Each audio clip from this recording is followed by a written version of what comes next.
Yeah. Okay. Cool. So this is streaming now, yeah? Starting? We are now. Let me know when we're live. Now? Live. Yeah. Yep, it's going. It's going right now. All right. Let's get into the show. Welcome. What camera am I? That camera? Yeah. That's Yeah. you. Yeah, that's me.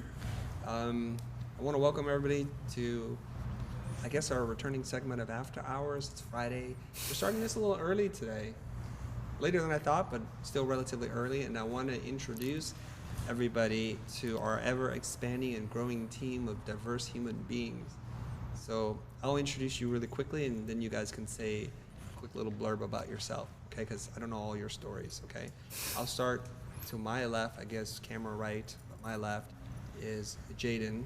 He's originally from Vietnam, but is living in Finland. And the reason why I think all three of you guys are here is because we decided to take a very different approach to who we're going to bring on as interns. In the past, it was about your portfolio, whether you can design something, make something move, or draw something. But now we need content creators. So we asked each one of you guys to submit a video and teach me something. And you guys brought some flavor, some personality, and we knew it's like, bring these people in. So Jayden, you and I ran into each other in Vienna, and then in Warsaw, which was pretty dope that you made your way out there, and I got a sense of your personality and everything. Welcome to the team officially. All right, thank you so much. Yeah. Hey, we don't do that for the After Hours, do we? It's weird. Yeah, it's okay. It's very conversational, but Ricky, for bringing in the energy, thank you. And, what is your background? What is it that you do, and why are you here? My background is study in front-end development. Front-end dev, okay. Yeah, coding. But the thing is that after a few years, I just don't feel the hang of it. So it's not for me. So that I study design by myself. I learn everything on the future. Yeah. And after following for a while, I think that I feel that when I do something good for people, I feel really good. Yeah. Like when I help people, I feel really good. And then Chris talking about like his goal and his dream is that he wants to teach 1 billion people. Mm-hmm. So I think I can be a good help for him. So when I see the opportunity, I just apply. And luckily, I get here. Yeah. We saw your video, and I didn't even see the whole thing. I just want to have to get him in here. Yeah. Get him in here. Like, Matthew, so okay, well. And then instantly, I'm just messaging you on Instagram like, hey, are you here already or what? I think I broke some protocol. Whatever. Okay. And next up is Dane. Dane, you're originally from Australia. Yeah. You can hear the accent. And he's been living in Vancouver, I believe, working in the film industry, and he's making the transition over from film to TV commercials or something else. We don't know. And for you, I believe you've been out of school and you're working already, right? Yeah, I've been in the industry for like 7 years, 8 years. Okay, so this is a decidedly different move for you than maybe Sara and Jayden. And this is quite fascinating. So for you, I'm super curious, like, why leave Vancouver and come down here and to explore this thing? What is it that drew you to us, and why take the risk? Is it a risk? What's going on? That's a big question. Soft intro. Yeah, I don't know.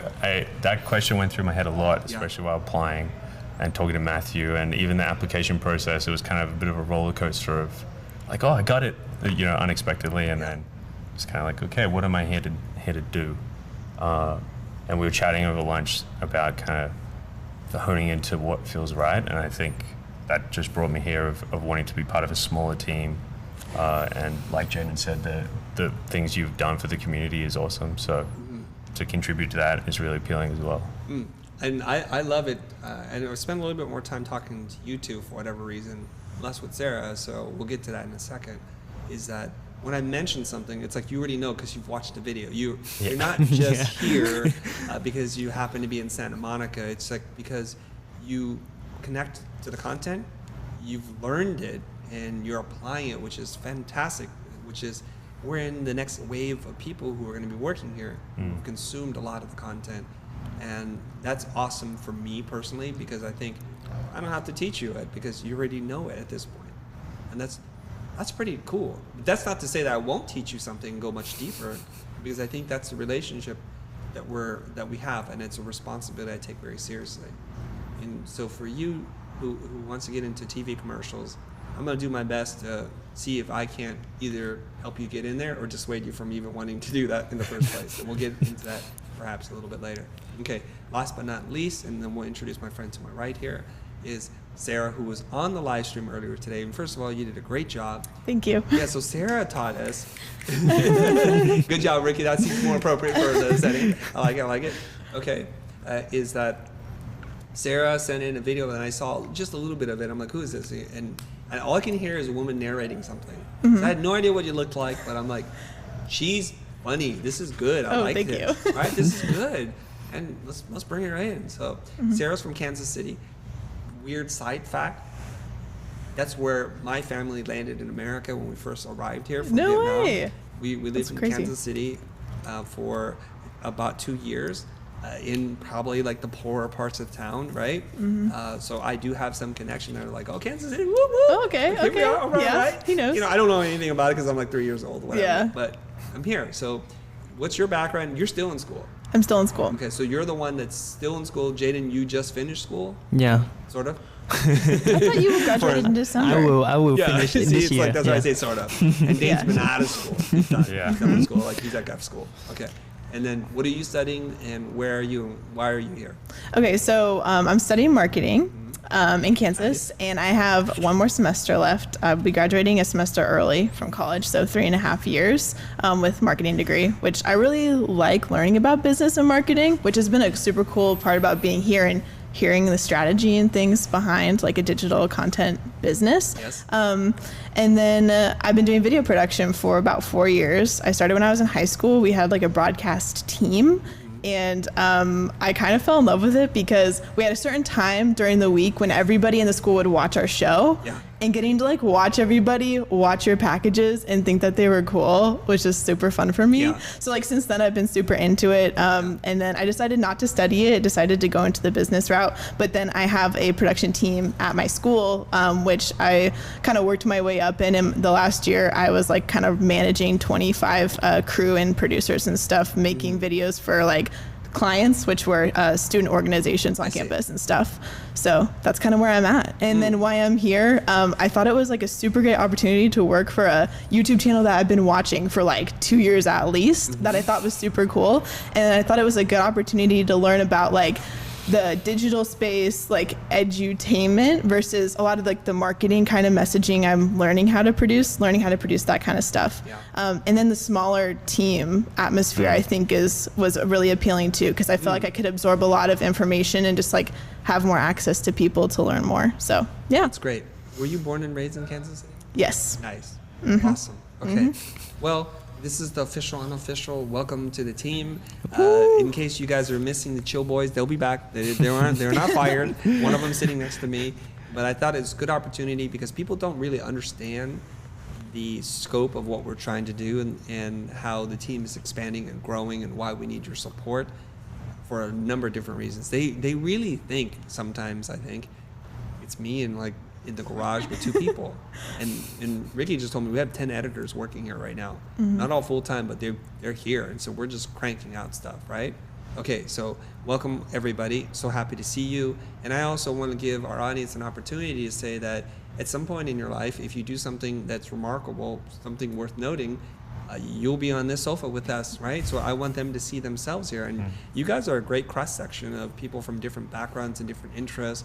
And we've come far and from far away places, and we can still be here and do this. The person sitting to my right was our returning contestant and champion from yesterday's live stream. She's had some thoughts post that. Just really more about you guys, but I didn't want her just sitting here doing nothing. This is my friend Ray Torres. And she's in here in town for a couple more days, I think. Ray, do you want to say something to the people? You have to get real close to this mic. Hey. Anything else? I'm pretty sure that we are long lost siblings. I'm designer illustrator on my own, but I co-founded and run an Airstream van conversion restoration business. That's my day job. Yeah. How was it for you yesterday to be on the live stream with us? In the hot box, it was a little nerve-wracking, but it was good. It was an experience. I was a little vulnerable, more so than I thought I would be, but I think that it helped me rip the Band-Aid off starting this process, and hopefully it connected with people. Okay. And how do you feel today versus yesterday? Because all kinds of issues are going on, but now are we okay? We're good. Yeah. Okay. With that, let's pick it up where this makes sense. I want to double check with people who are tuning in on the live stream that the audio is good and that the levels are okay. Are the levels okay? Yeah, you're a little low, so I would just see if you can tweak that mic just so it's a little more face up to you. It's like that. Exactly. I think that's good. Okay. And That's it. we want to make sure everybody else is good. They're good. Okay. So let us know if there's an audio issue. Ricky's been very generous to help us, pulling him away from whatever he was doing just to help us kick this off. But we're turning it over to Jayden to do the editing. Right, Jayden? Yep, Yeah, we I'm all doing good? the cutting right now. We're going to see Yeah. how many balls Jayden can juggle at the same time, right? It's like cut, be present, dialogue, cut, be present, Yeah, dialogue. multitasking guy. Yeah, and from time to time, nobody else needs to do this. I will be looking at comments or questions that are coming in. All right. But this really is about a conversation with you guys. And the thing that I've discovered is that people who really love our content love After Hours because it's very conversational and they get to see different perspectives and it feels very real. So you guys that are watching, it's a little earlier than our normal After Hours airing, but pour yourself a cup of coffee or a hot chocolate, get the fireplace going if it's cold where you're at, and cozy on up, turn down the lights, and just really hang out with us for the next hour or so. This is how long we do these things. We just do them until we're tired and then we go home. Okay? All right. So I'm going to turn it over to, I think Dane, who's ready. Dane Ready seems for? poised, like he's Yeah. poised on the edge and he's like ready Yeah, to go, right? He got a whole page No, already. I feel like it. Oh man. And I want to say this. I want everybody to go easy on them, right? I want them to go real easy because it seems like it's super easy to jump on camera and everything you say is permanently recorded forever from the outside God. until you sit on the couch with the microphone in your face. So everybody just relax. Let's cut him some slack and understand there's always a first time and it's never your best or most perfect time. So with that, Dane, what's hot on your mind? What should we be talking about? I got things I want to talk about, but I want to open up to you. Ooh, okay, sure.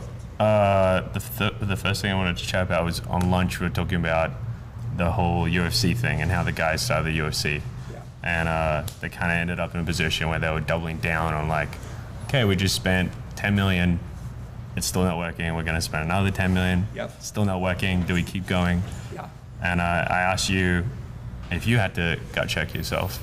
Yeah. We're going a little deep straight away. I'm like, That's how the after Okay. hours session goes. Okay. We're not running away from any of that stuff. Gentlemen, I see there's a little flurry of activity. Are we okay before we get right into the meat? As Dane is just like that Australian outback. Don't give me the vegetable salad. I'm not ready for the prime meal right now. Let me know if we're good, gentlemen. We were Yeah. fine, and then Something went haywire. went wrong. I was playing in the other window. Okay. So are we okay or not okay? We're back okay? sweet. Okay. So we'll have to give Jayden the iPad back once he has it Yeah. in his hands, and I'll feel like, yes. we're All back right, under control. here we go. Okay, so to rewind the tape just a little bit, we're sharing stories about the UFC, and there's a documentary on the UFC about how they bought it from SEG Entertainment for $2 million, and before they knew it, they're $41 million in debt, not seeing the light at the end of the tunnel. And so they're going for their last hurrah, and every corner, like nobody is going to help them until they have their breakthrough moment. And they were talking about selling it and all that kind of stuff. So naturally, Dane wants to flip the conversation right away. It's like, Chris, yeah, stories are stories, but let's get to the real life. Like, from the Future's point of view, what were the gut check moments? Were there any? Like, were there any? Let me figure out how many ulcer-inducing moments we have, and I'll tell you about those things.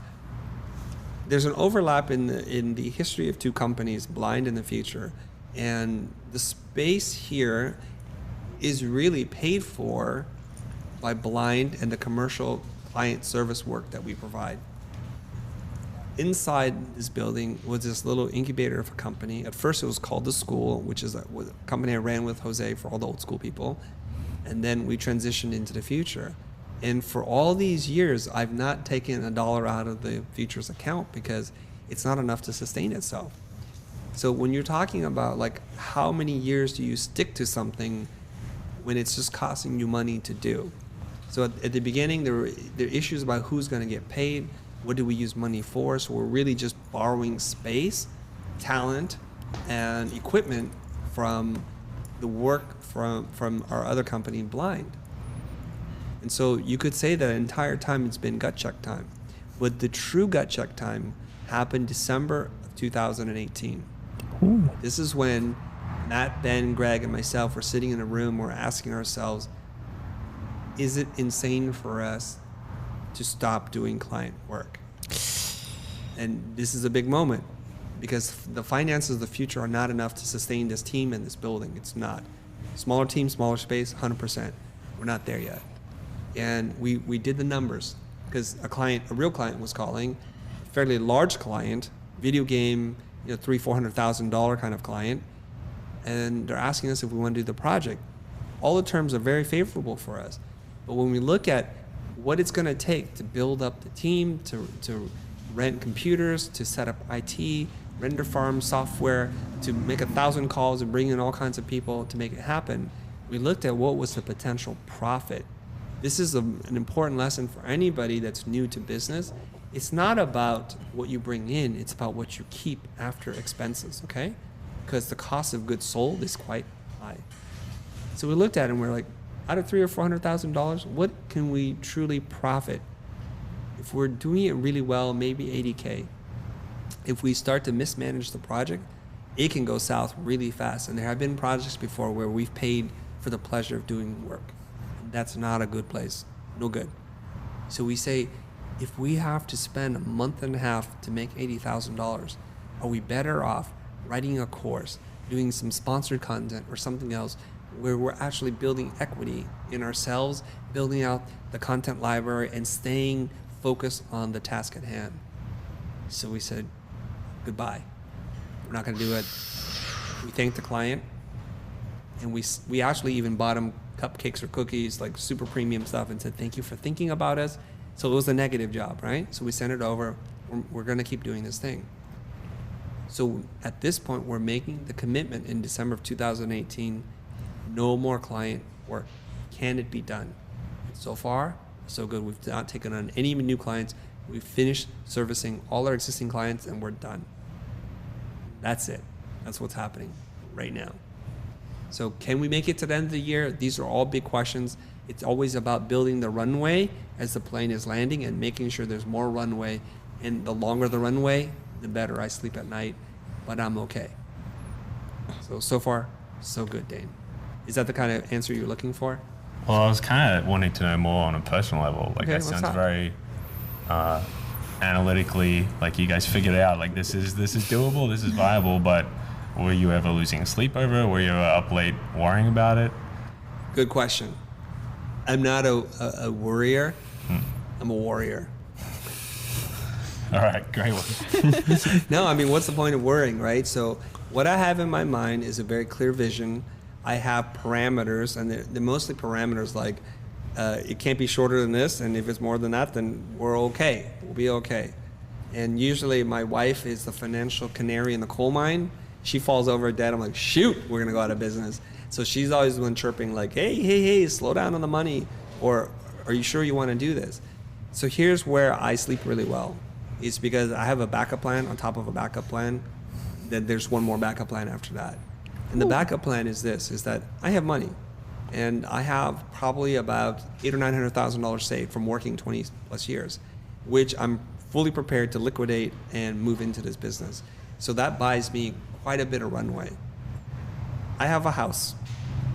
And if it comes to it, we will sell our house, okay? We will sell our house and we'll move into an apartment to make this thing work. That's my plan B. Plan C is we take all our team, we move into the smallest part of this building, and we rent out the rest of the building. And we'll keep doing that until it works. So if you know that you have that kind of cushion, then you're good to go. The analogy I like to make is we always hear about the industrious ant who forages all spring and summer to save for winter. And I am that ant.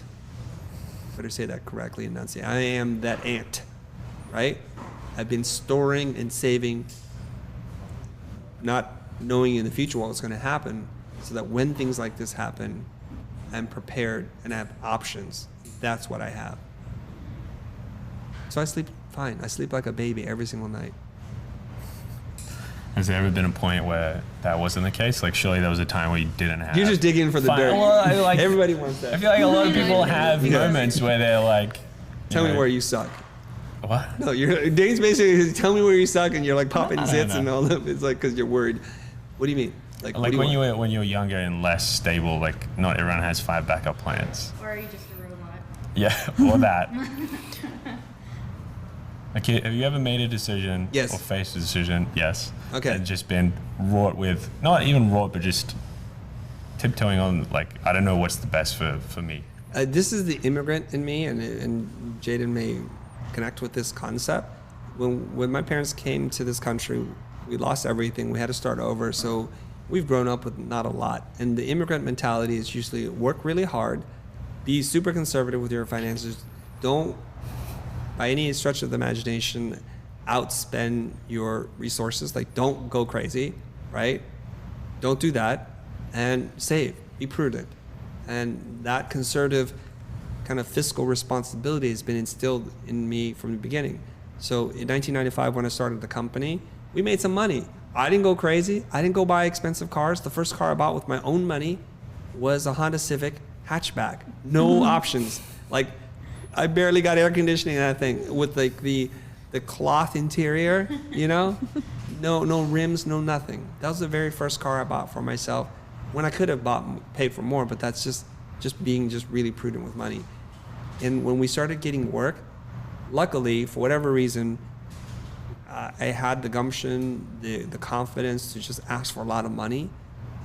I mean, back then, relatively speaking, so that my means was much more than what I needed to survive. So the nest egg was built up from day one. Where did I lose sleep? I'll tell you where I lose sleep. Is the company for the 23 years in our existence, 24 years now, there have been 2 years where we've lost money. So that means I worked all year long. And during those years, I think my wife cut my salary. And I don't pay myself a gigantic amount of money considering my position in my own company. I don't. So my wife cuts my salary so that we can make payroll. And then you get to the end of the year and you might have had to lay off 1 or 2 people. And these are times when you really think, I don't know if I want to do this anymore. It's no fun, right? Everybody loves being a business owner when money's coming in. Everybody loves them. We're thinking about how to give out bonus checks and where are we going to go for the holiday party. Everything's good, but when the money gets tight and you get into the red, it hurts. And I think, should I let more people go? Do I cut salaries? Like, how do we get ourselves out of this predicament? Will next year be better than this year? And those are all the questions that you ask yourself. But I'm the eternal optimist. I'm the person who thinks it's a momentary setback. And I'm a smart guy. We will figure this thing out. We will reorganize and we will reinvent ourselves. And that's exactly what we do every single time. And each time it gets really tough for us, we get a lot smarter about our finances, about our work methodology, and we just go back and we retool. And that's what we do. So there were 2 years we were in the red and it didn't feel good because I worked all year basically for a very low salary, relatively speaking. Nothing to show for myself, right? Because the owner is the one who has no guarantee for their paycheck. Everybody else does. That's the that's the real. Yeah. So that's the kind of the moment I can remember. Do you want me to cry for you, Dane? No. Will that make you happy? No tears? No, you just inside. Should I cry? I think she's right. You are a robot, or you know how to be positive through those hard times. Like, yeah, it seems like that doesn't falter for you. Yeah, which is but amazing. Let me share this with you guys. I mean, if you think about it, let's say you guys were in a canoe going down some rapids, and there was an accident, and the 2 people that are with you, say there's 3 people in a raft, not a canoe. You guys crash on the shore and you're not where you're supposed to be, and it's getting dark, you're cold, you're wet, you might be getting into hypothermia, and somebody's got a broken arm. They're okay, but it's not good. What are you gonna do, right? I've watched enough movies, Deliverance. People start panicking. They panic and they can't think straight. And to stay calm and to be rational and think through the problem, that's what's gonna get you out of the woods. It's not be like, let's go swim across the river. We can make it. Not with Buddy who's got a broken arm. It's not gonna work. Stick together. Let's be smart. Let's be resourceful. Let's use our wits. And I think if you can strip away the emotion, which sometimes clouds your judgment, you'll most likely or more likely make the more prudent decision. Stop, think, collect your thoughts, analyze, assess. In my mind, it's all zeros and ones right now. I'm just kidding. Right? That's how we do it. Okay. And when you're talking, you're saying like we a lot. Do you think it helps to like, so are you talking about like Greg and Ben? Like, are you having like conversations with like a group of people too? Do you think that like helped you, I don't know, take the emotion out of it versus maybe, some people who might keep all of that to themselves? I feel like that could eat you more if you're not. I think so. Yeah. And when I say the we, a lot of times it's my wife and I. Okay, yeah. Who is only a person who has financial, what is it called? Skin in the game. Uh-huh. Because if I fail, we fail. Whereas, as much as Ben, Greg, and Matthew are responsible for the company, if we go belly up, they'll be all right. They're not going to be stuck with all kinds of debt and mortgage and commitments and all that kind of stuff. And I feel really good about this. And this is just a little side note here, is that if we were ever to falter and shut down, I think each and every single one of them will go and do bigger and better things for more money because of our culture.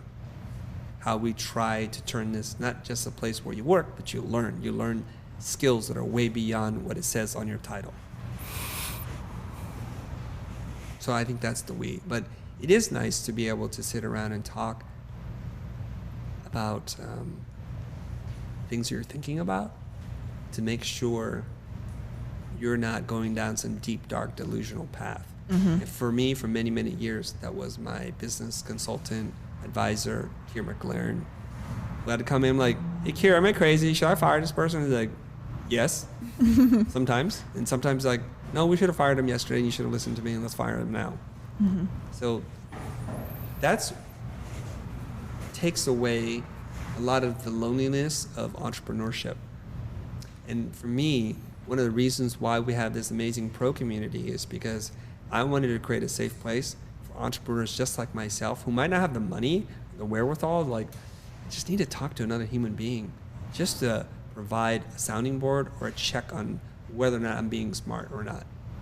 So I encourage everybody and to be able to work with a consultant, a community, a group, somebody who has in some way experienced making the same or similar business decisions as you. It's good to have your mom or your dad or your brother or your sister involved. But if they don't know anything about business, man, they're gonna jack you up. They're probably going to play the role of protector and give you all kinds of bad advice because they're like, why do people do that to you? You should fire them. And then you fire them, like, oh my God, the business is spiraling out of control now. So what you need is that really neutral, hopefully seasoned, logical, savvy business person to help guide you along that path. Find it somewhere. It doesn't have to be a lonely endeavor.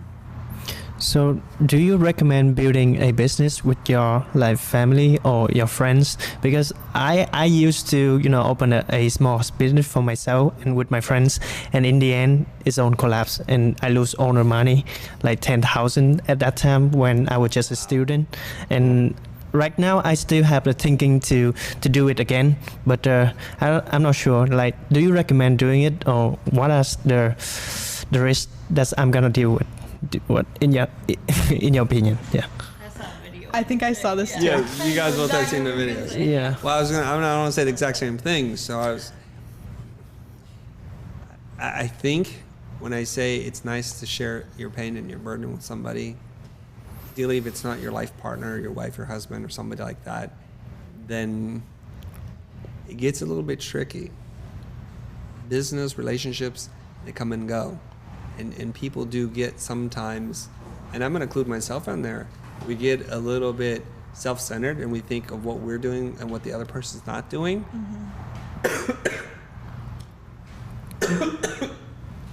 Wait, I'm getting choked up. Right? So we get into this place where we're a little conflicted, and it's hard. It's hard to feel like, gosh, we're all doing the same thing. It's always like focus on you and what you do.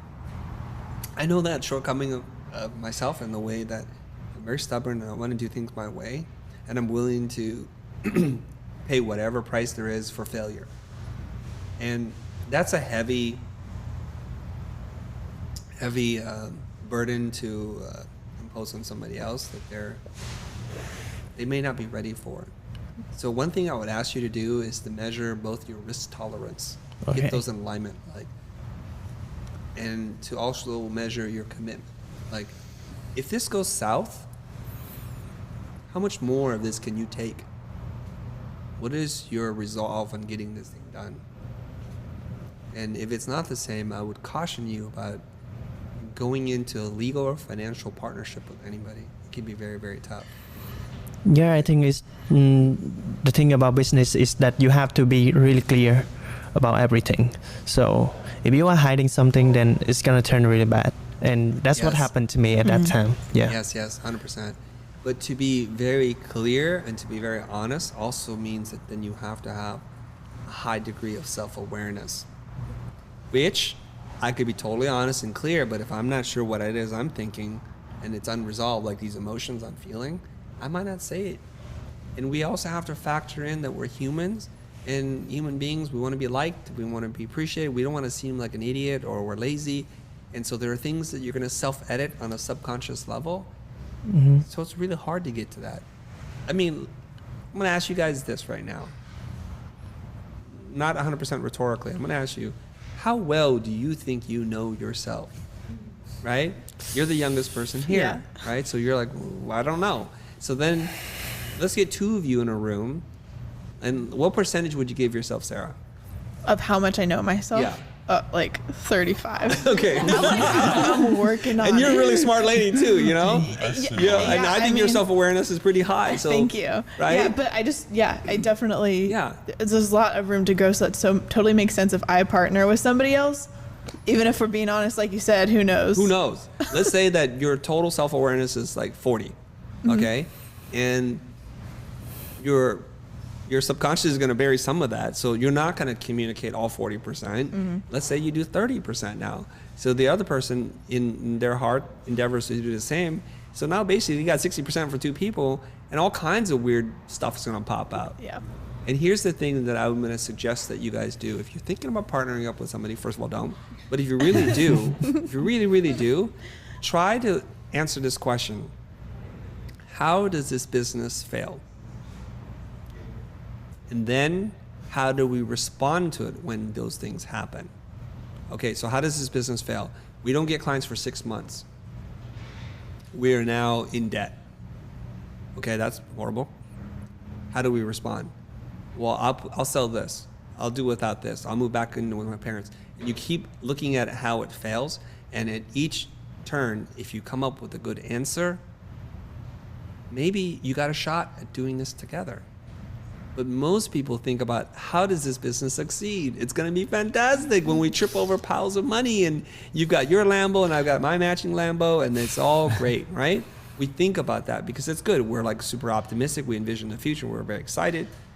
But that's not reality. So when it gets tough, and I don't want to see us get into these tough financial times again, but if we do, I know it's character building time. It's team loyalty time. It's who's in it for right now and who's in it for the right reasons. And that's really, really important to me. And you can tell. Because here's what people do. Like, they've been here, several of them. When it gets really tough, they're like, dude, cut my salary, I don't need this. Like, what do we got to do? Who do I have to call? I'm going to start calling. So they rally. And the other ones are like filling out their resume. That's what they're doing. They're going on monster.com. They're doing it, right? That's exactly it. So you just need to know. This is like how you know you have true friends. When there's a fight, who's there, who has your back? Even when maybe you have started the fight.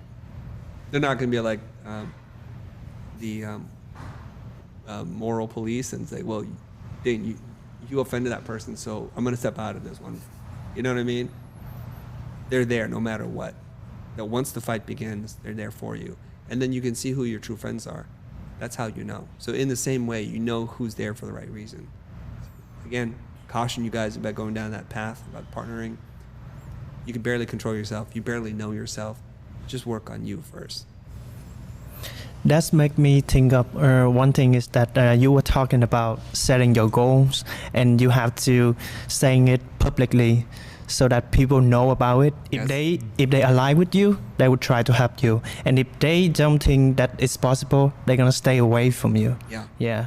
So I mean, if someone that they understand you, and then if they understand your goals, your things, and they want to corrupt, like working with you, then how would you say, are you gonna accept that, or are you just doing it on your own? I think it's different for people to help, for people to collaborate, for people to introduce you, for even people to partner with you. What I'm talking about is a financial and legal partnership that you have to be very careful about. You should be slow to accept those things. Very slow, because they're very hard to disentangle. So if I want something, if I say, I'd love to work on a video game trailer for a first-person shooter, and then the people who know you will align around that because you've magnetized yourself, your goal, so you draw things to you. Think of it like that. And then they're like, hey, I know somebody who, should I connect you? And then they do. And hey, I'd like to help you do that. So if you do get the gig, I'm a great character modeler, I'm a compositor, I'm a lighting technical director. Cool, great. See, the team is forming to help you do this thing because you put it onto the universe. I'd like to do this thing. Okay. And it's the law of attraction, right? You find what you seek, and that's what happens. You put it out there, and people get attracted to that. And I think that's totally okay. So get together, make some music, record a couple albums, and then if after a while it's like, let's form the Beatles, let's go for it. But don't do it on the first blush. Like, hey, you got a guitar? We're a band. I'm like, really? That could be really tricky. No, Ray, since the mic is quite far away from you, if you want to say something, just elbow me, okay? All right, cool. Is that okay? Yeah. You still want to do that partnership, don't you? He's like leaning into that so hard. I know you two have watched it, you've watched it, and he's like, no, I still want to do it. I mean, it seems like if you explore it enough, the reasons why you want to have that partnership might like be able to be satisfied in other ways. Like if you own the business and they come in as like a collaborator or something like that. But like since I've done business school, I like know what you're talking about, where like sole proprietorship to partnership is just like there's such a big difference. Like it is a big difference. It'll get so ugly. So anyway, so it's an interesting thing. Somebody who's listening to this might say, oh, you guys are control freaks. Oh, you want it all. It's all about me. Well, why don't we do it this way? Mary, I'll take the lead on this. I'll run the project, and you work for me as an independent contractor. And when you book something, I'll work for you under the exact same thing with an independent contractor rate. It doesn't have to be my way all the time. Like that's where I think I have a skill in that I can shift gears. Because I was talking to Ray earlier, sometimes I'm the teacher, sometimes I'm a student, and you can see that on the show. I flip roles pretty quickly, and I'm committed to that, and that's totally okay. And my former business partner, Jose, I would tell him, I'm a really good leader. I'm a really good follower. I'm not a good middle in the I don't know what I'm doing, straddling the fence person. You want me to lead? I'll lead. I'll make the decisions. I'll take the responsibility. I'll accept all blame and credit for things that go well and fall apart. I'll also march to your orders, but then you have to tell me what it is that you want. But our energies were off because he's like, Chris, it's not like that, man. I'm like, what is it like? Let's co-create. Let's share. I'm like, oh, where do we go with that, man? And I get it. And he deserves a partner that wants to co-create. And I deserve a follower or a leader because I'm good either way. So this is where my mind is like binary. It's like black and white. His mind is like lots of shades of gray in the middle. So to each their own, right? Yeah. And I think that's fair. Dane, what are you thinking, dude? So many things. Okay. I want to say one thing. Yeah. when I'm looking at you exactly from this point of view, where the microphone's blocking out your beard, all I see is this great mustache, like William H. Macy style, you know, like boom, he's got a great mustache. But then you lean back, it's like, no, Dane's back. Okay, it's off. Yeah, it's off. So you should give it a try. Just growing out a facial thick mustache and forget the beard. Every time I show you, I think about it. Yeah, and then you don't do it. Yeah. I have one thing. Go ahead. To finish off, because you mentioned it was like friends and family. Yeah. And from what you said on that one video, I think we're all thinking of, is you mentioned something along the lines of like, you don't do that sort of an arrangement with people that you aren't willing to lose from your life. Yeah. Mm-hmm. And when it's family and friends, this could be end all. I mean, the success could have its own issues, the failures could have its own issues. So the percentage of there not being issues is so small, whether it goes good or bad, that is that worth losing these people? Yeah. And did you say you're a co-founder of your business? I am. So you're in a partnership. I am, but I don't Okay. own it. It's sole Okay. proprietor under him. Okay. This is mainly his dream. I'm independent contracting, actually. That's why Okay. I kind of laughed about that. All right. So now when he feels set up enough and we are heading into this, I'm going to step away from that creative director role a little more, go in the design consultant phase so I can still be there to help him when he needs it, and then get to do my own studio now. And we're going to do the same exact thing. If I have a client that could need an Airstream, damn straight I'm going to go to him first. And if he needs that design work, I can help him. But we are not legally bound. Gotcha. All right. Yeah. Yeah, all right. So it can get really tricky when you bring family members. So there's a very small group of people that you could think that, yeah, I could live without them. But then why are you working with them? Right. Because they don't matter anything to you. And there are many, many stories in Hollywood. There's just littered with stories of brothers who can't talk to each other anymore, who won't go to each other's funerals or whatever, because that's what happens. Business has a horrible way of breaking people apart like that. So there are very few business partnerships that can last and last in a way that doesn't alienate people. It's tough. It's really tough. Okay, so what else is on your mind, guys? You've been here for a couple of weeks. Me? Month and a half? Yeah, a month and a half. Month I'm and a like half? a month and a week. 3 weeks. Okay, so it's different times. Like you Yeah. came here first, and then you came here a week later, and then 2 or 3 weeks after that. What's been?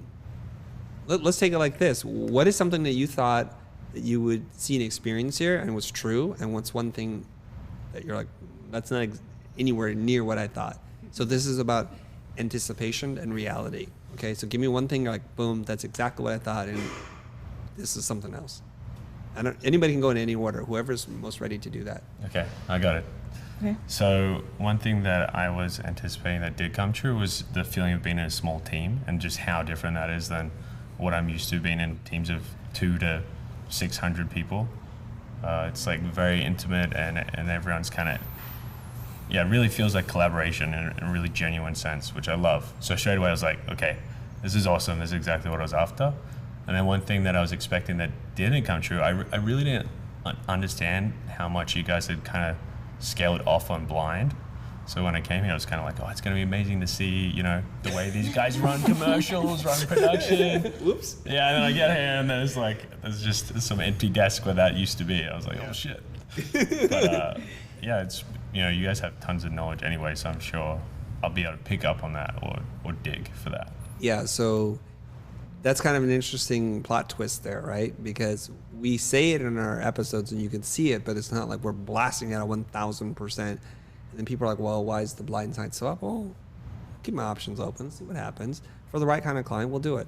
And we've been talking about it internally. When I say we're giving up on client work, we're giving up on client work that's heavy in production and light on the thinking, strategizing part, because that doesn't interrupt our entire flow.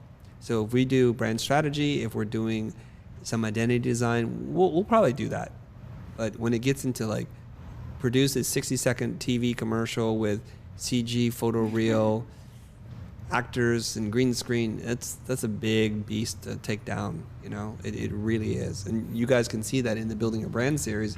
Even designing a mark for a can packaging, that has its own kind of drama built into it. Imagine that times 1,000.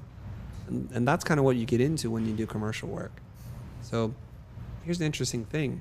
I want to introduce you to some people that are still actively working in the commercial industry that are friends of mine. Go spend a little time with them so that you can see what the operation looks like, and you can chat with them. Maybe you can do a little podcast interview with them and bring it home. Okay, that'd be awesome. Yeah, I know a bunch of people, and hopefully they'll be willing to talk to you. Yeah, that'd be great. Yeah, because I don't want to rob you. An accent, it'll work. Yeah, come my way. Yeah. Come my way to heavy. I don't want to rob you of your commercial summer internship. Like, No, you're no. like, dude, what happened, man? I came for this, and I think, I was tricked. and you're like, what is this? Oh, that's called a cobweb around the computer, right? Okay. Who else? I guess I can go. So what I expected from like the work in editing and stuff, like it's been pretty like what I expected, and like I'm really happy with that. What I wasn't expecting, and it's not like I was expecting the opposite, and this is gonna sound kind of cheesy, but like everyone's been like very, very supportive and like kind, and people tell me when I do a good job, which sadly is like hasn't really happened over the past couple of years. Like I haven't really had a lot of people say like, I really like what you just did, or like, thanks for doing this thing.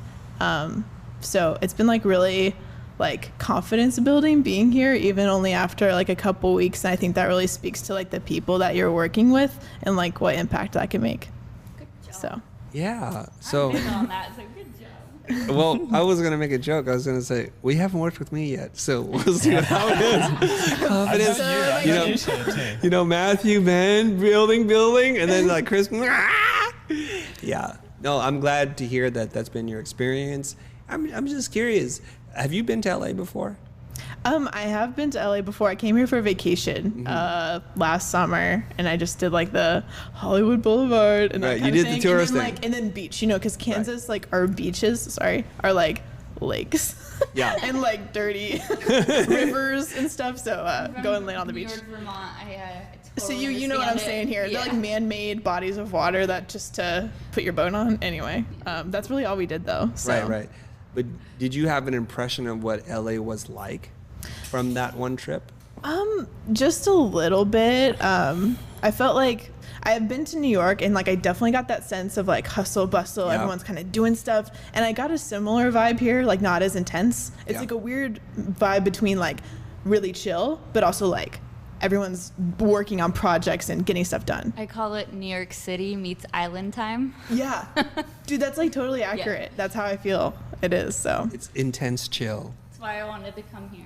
yeah. Okay, so you get this thing like, okay, anything else that you can pick up? Because I always love hearing the perspective of somebody who's not from LA, kind of hang out like, oh, that's my impression. And then we'll compare that to like what it's like now living here. And it's quite different, right? And we have a lot of images fed to us via media, movies, TV shows, and things like that. So we have an impression of what LA is like. Like there's gangbangers, the Bloods and the Crips, and all these kinds of things, right? Yeah. Or high-powered attorneys, or super famous celebrities walking around everywhere. And I know. this I is haven't just seen a lot. Justin Yeah, Bieber that's what I yet. think. So Dang. like, what the heck? We got to you work know? on that, right? Have you seen a celebrity? I feel like I've seen on the highway, like I don't know who it is, but like, you know, like those black Cadillacs with like a custom plate on it, and it's Yeah. like all tinted, and it kind of looks like there's somebody in there. But that's the closest. Yeah, So- no, it'd probably be like a Bentley or a Rolls Phantom. Like I'm not even. I think Cadillac is fancy, right? Yeah, more than that Yes. even. So Yeah, so I'll Maybe. tell you where to go if you want to bump into celebrities later. But when I first came to Los Angeles to go to school here, I was walking around. It's like you bump into people all the time. Like now it's just like yeah, whatever. And people from out of town like, oh my god, they point, you know. Yeah. Like even on a hike, we'll like run into Brooke Shields or who's the not Gone Baby. Oh god, I'm spacing on her name, but Boys Don't Cry. Not Tilda Swinton, but whatever. Hilary Swank.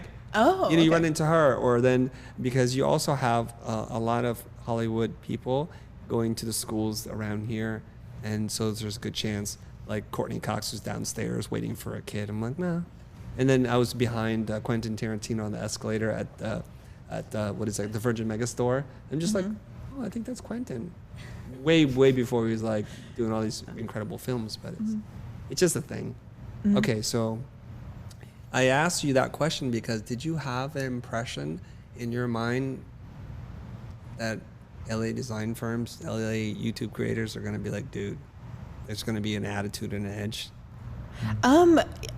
Maybe not as much from you guys, because honestly, like, since I've been watching your content, I feel like I kind of got everybody's vibe, even though, like, you know, you kind of play characters sometimes. I can kind of tell what the deal is. And then, like, my interview with Mark and Matthew, I definitely felt like I kind of got to know them a little bit more. But, like, I did kind of expect it, like, in general to be, like, more intense, I guess. I don't know. Okay. Yeah. So I'm going to ask you this question. Okay. What is the character that Ben plays on the channel from the outside? So we have to wash away real knowledge and just the impression. See, like, someone else asked me this question too, and, like, I guess he seems like more intense on video on YouTube than in real life.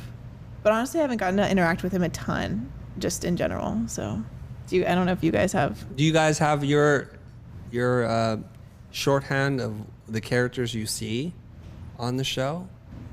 I think I have an idea, but I'm curious from you guys. Don't worry, you won't get fired for anything you say.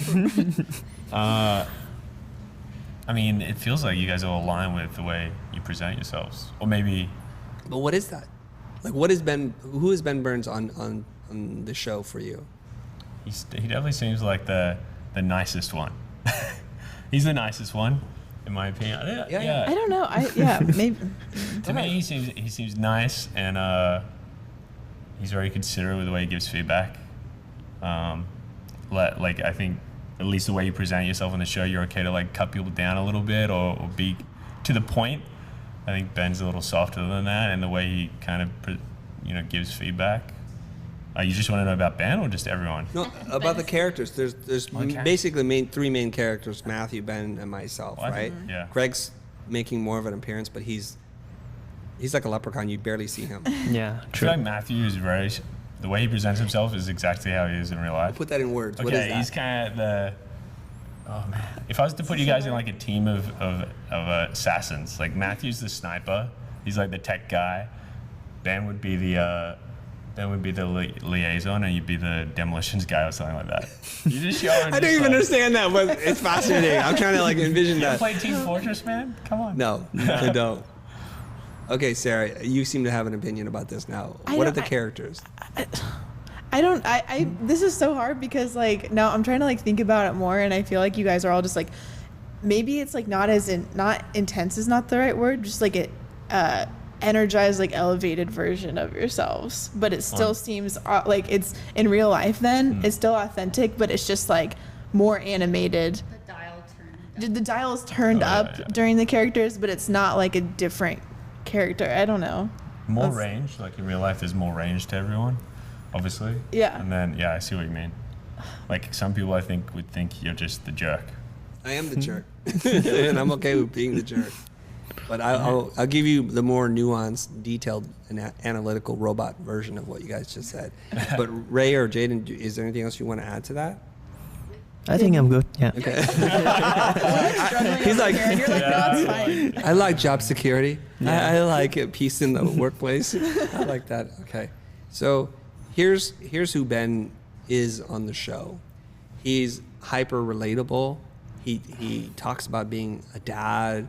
He's got 2 daughters, and he's the guy who is still working through imposter syndrome because he didn't go to the design school. He's a lot of heart, and he's emotional, and he's okay with sharing his vulnerabilities. And then there's also the side to him that's the former cop, army guy, right? So that there's our Marine, he's tough, and if he has to, he'll make really tough decisions. And so he rides both sides, and that's exactly who he is. Is that fair?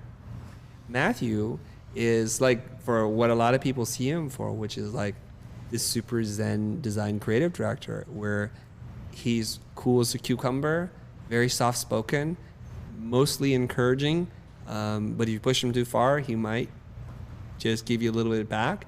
And he's very optimistic, and he's said this many times now. Part of this is he's got a people pleaser personality, and to a degree, all creatives have that, right? We want to make other humans happy through our art, through our work.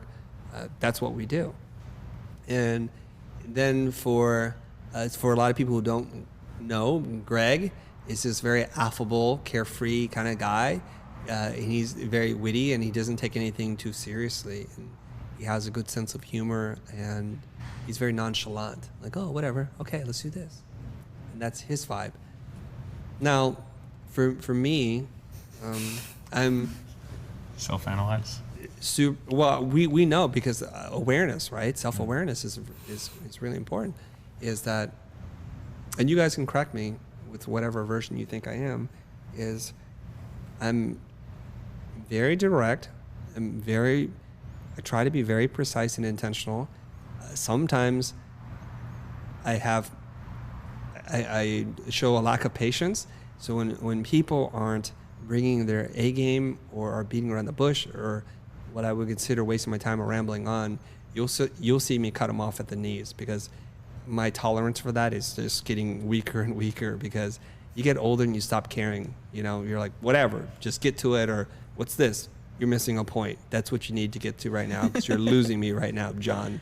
You're losing me. And that's how people see me. And they also see me as being hyper opinionated and extremely critical and quite thrifty with the compliments. But they also see me probably as an emotionally pretty wide-ranging person. Like, I'm very excitable. I'm going to communicate my feelings. I'm not that monotone guy. I'm going to tell you, like, this is amazing or I hate it. And you get both. Go ahead, guys. With what? With whatever analysis, critique, and breakdown. Oh, well, I just, a comment would be like, since you are thrifty with the comments, when you do say something is good or you do say something is bad, I think people will believe you then. Versus you're not always just saying oh, that's good, oh, that's good. It loses meaning if you're always saying the same thing or trying to people please.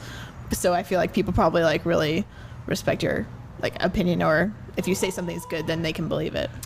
I think being thrifty with compliments is not an admirable trait.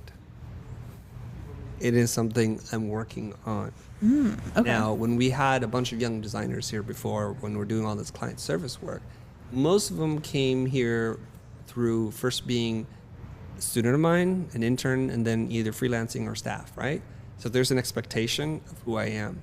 And so I made a deliberate and conscientious effort to be more effusive and to be less stingy with the compliments, and I would do that. And as soon as I'm like, Sara, good job on that, they look at me like, who are you? This is so fake. They literally said this to me. You're like, you're so fake right now. I'm like, no, I really mean it. Like, no, we just prefer you just to criticize everything because that's not who we know.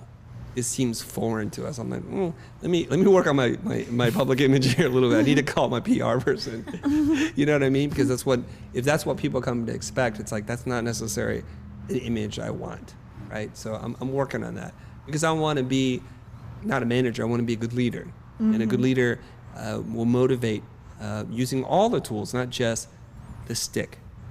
And yes, you're right, Sara. You don't want to have a disingenuous thing thrown at you because it's patronizing. It's like, it's kind of frustrating when me. you know. Yeah, you know, it's like, you freaking fake. Like, I know it sucks and you're telling me it's good. I'm losing some respect for you right now. All right. Where are we? What are we talking about? I feel like in real life, you are more tolerant than you seem. I feel like you are sometimes very intolerant, but in reaction to being too tolerant. I think that for sure there's been times where you're too tolerant.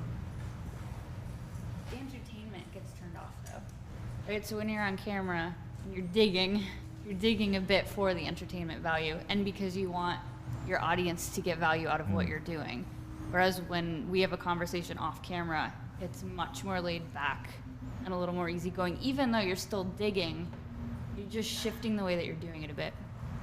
That's what I noticed, seeing as I just had to go through both back to back. I'm gonna challenge you, Ray. Okay.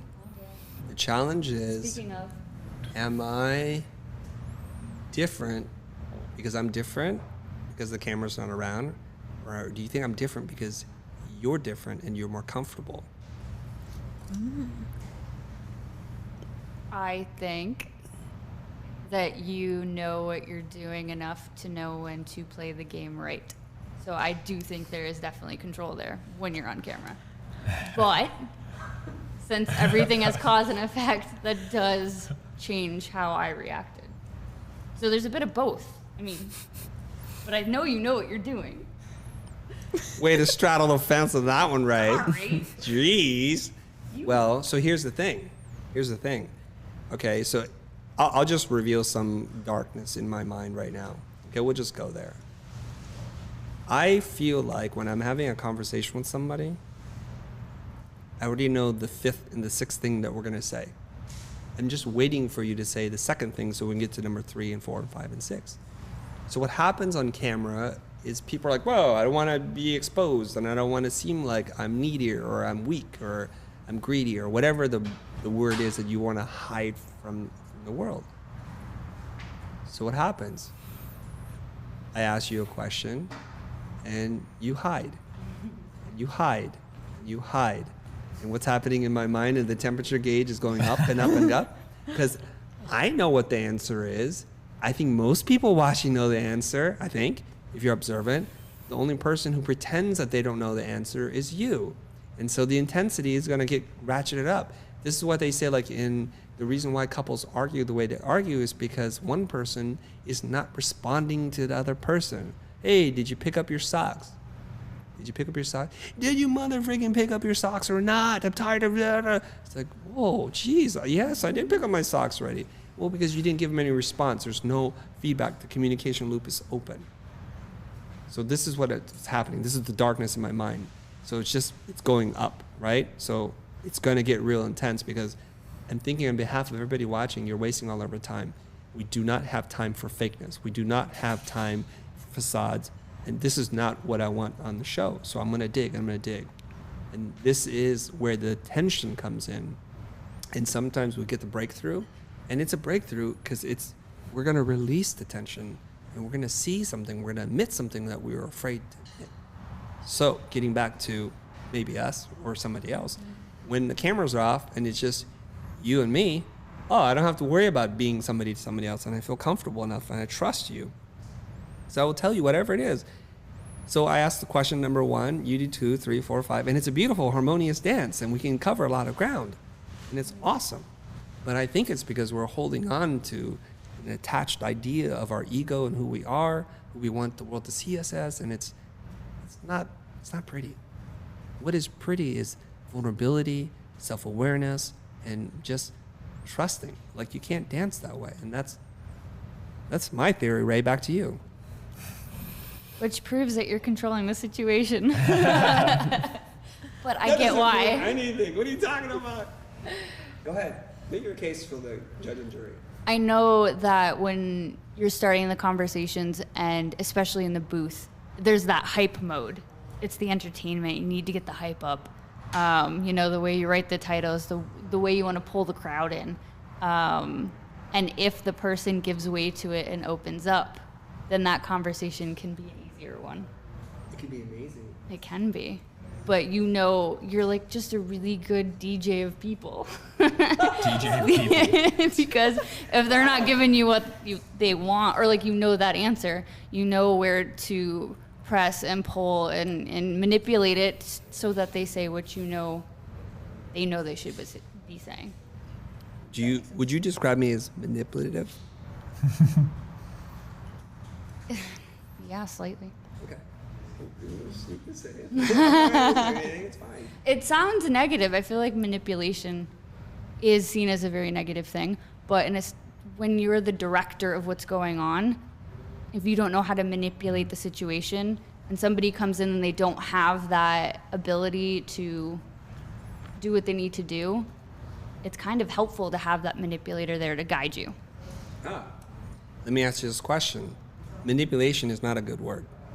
Very few people would consider manipulation a good word, except for when a chiropractor manipulates your muscles to get into alignment. Oh, now it's going to change a little bit. Reframe. Okay. But when a motivational coach, a business mentor looks at you, Ray, and says, I know why you're stuck. I need Ray to let go of this. they're going to say certain things and ask you certain questions so that they can help you get what you want. Is that manipulation, or is that just good coaching? Back to you, Ray. I think they're one and the same. Oh, but we don't call coaches manipulators. They are. They're. What do you think of that? Is that what you think? I think that there's a piece of that. I think it's a bit of teaching, a bit of manipulation, because sometimes we need that as the person who won't have the breakthrough. And if you can change the way that the conversation is going and how our mind is interpreting something, even for a moment, so that we feel at ease or we feel supported, you're still manipulating how I'm thinking, but it's giving me that in or that support I need to say what I need to say. Should we call it like guiding, not manipulation? Maybe. So here's what I think. A guide, a teacher, a mentor, a shifu, they're good things, because what they're helping you to do is for you to achieve your goal.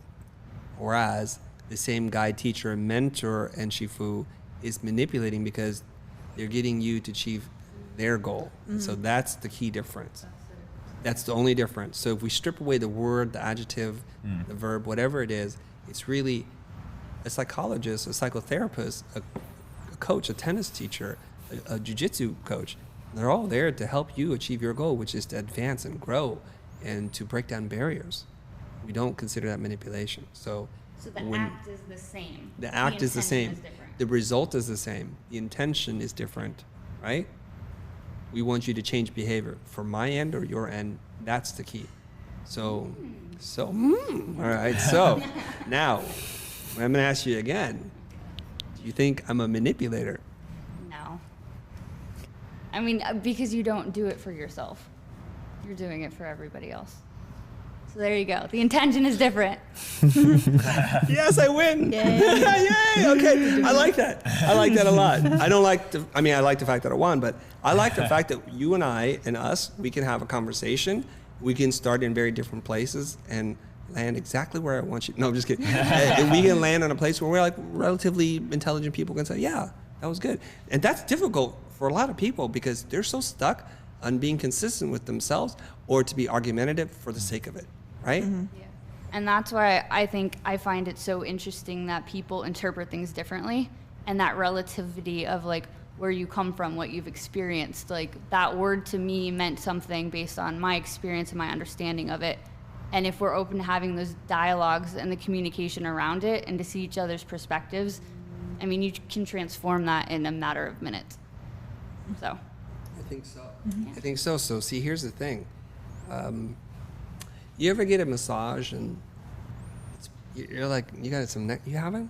We all have to go to like Koreatown. We should do it. We should totally do it. This will be a bit for us. The three interns and I. Yeah, can we actually? We'll go to Koreatown and get murdered, and they'll just no, not that kind of murder. They'll like work you over. Oh, okay. Yeah, that kind. So, I'm self-admitted a bit of a princess, and like, let's go to massage. I'm feeling a little tense in her shoulders, and we'll do that, right? Totally do that, and they'll say, "You're fighting it. You're really stiff right now. Will you relax?" So I'm resisting the manipulation. So this is where the tension comes in. And then when my business coach would say to me, he's like, "You're a really good student." I said, "Well, thank you. What does that mean? What does that mean I'm a really good student?" Because I put myself and my mind into a very malleable state to be manipulated because I want to grow. I want to let go. I want to let go of the pain. I want to be free. I want to be loose. I want to be flexible. The metaphor is working really well right now, right? Mm-hmm. And I want to recover. I want to heal. Whereas most people, this is what he's telling me, most people fight it and they spend money over and over again so that he can just find another way of getting them unstuck.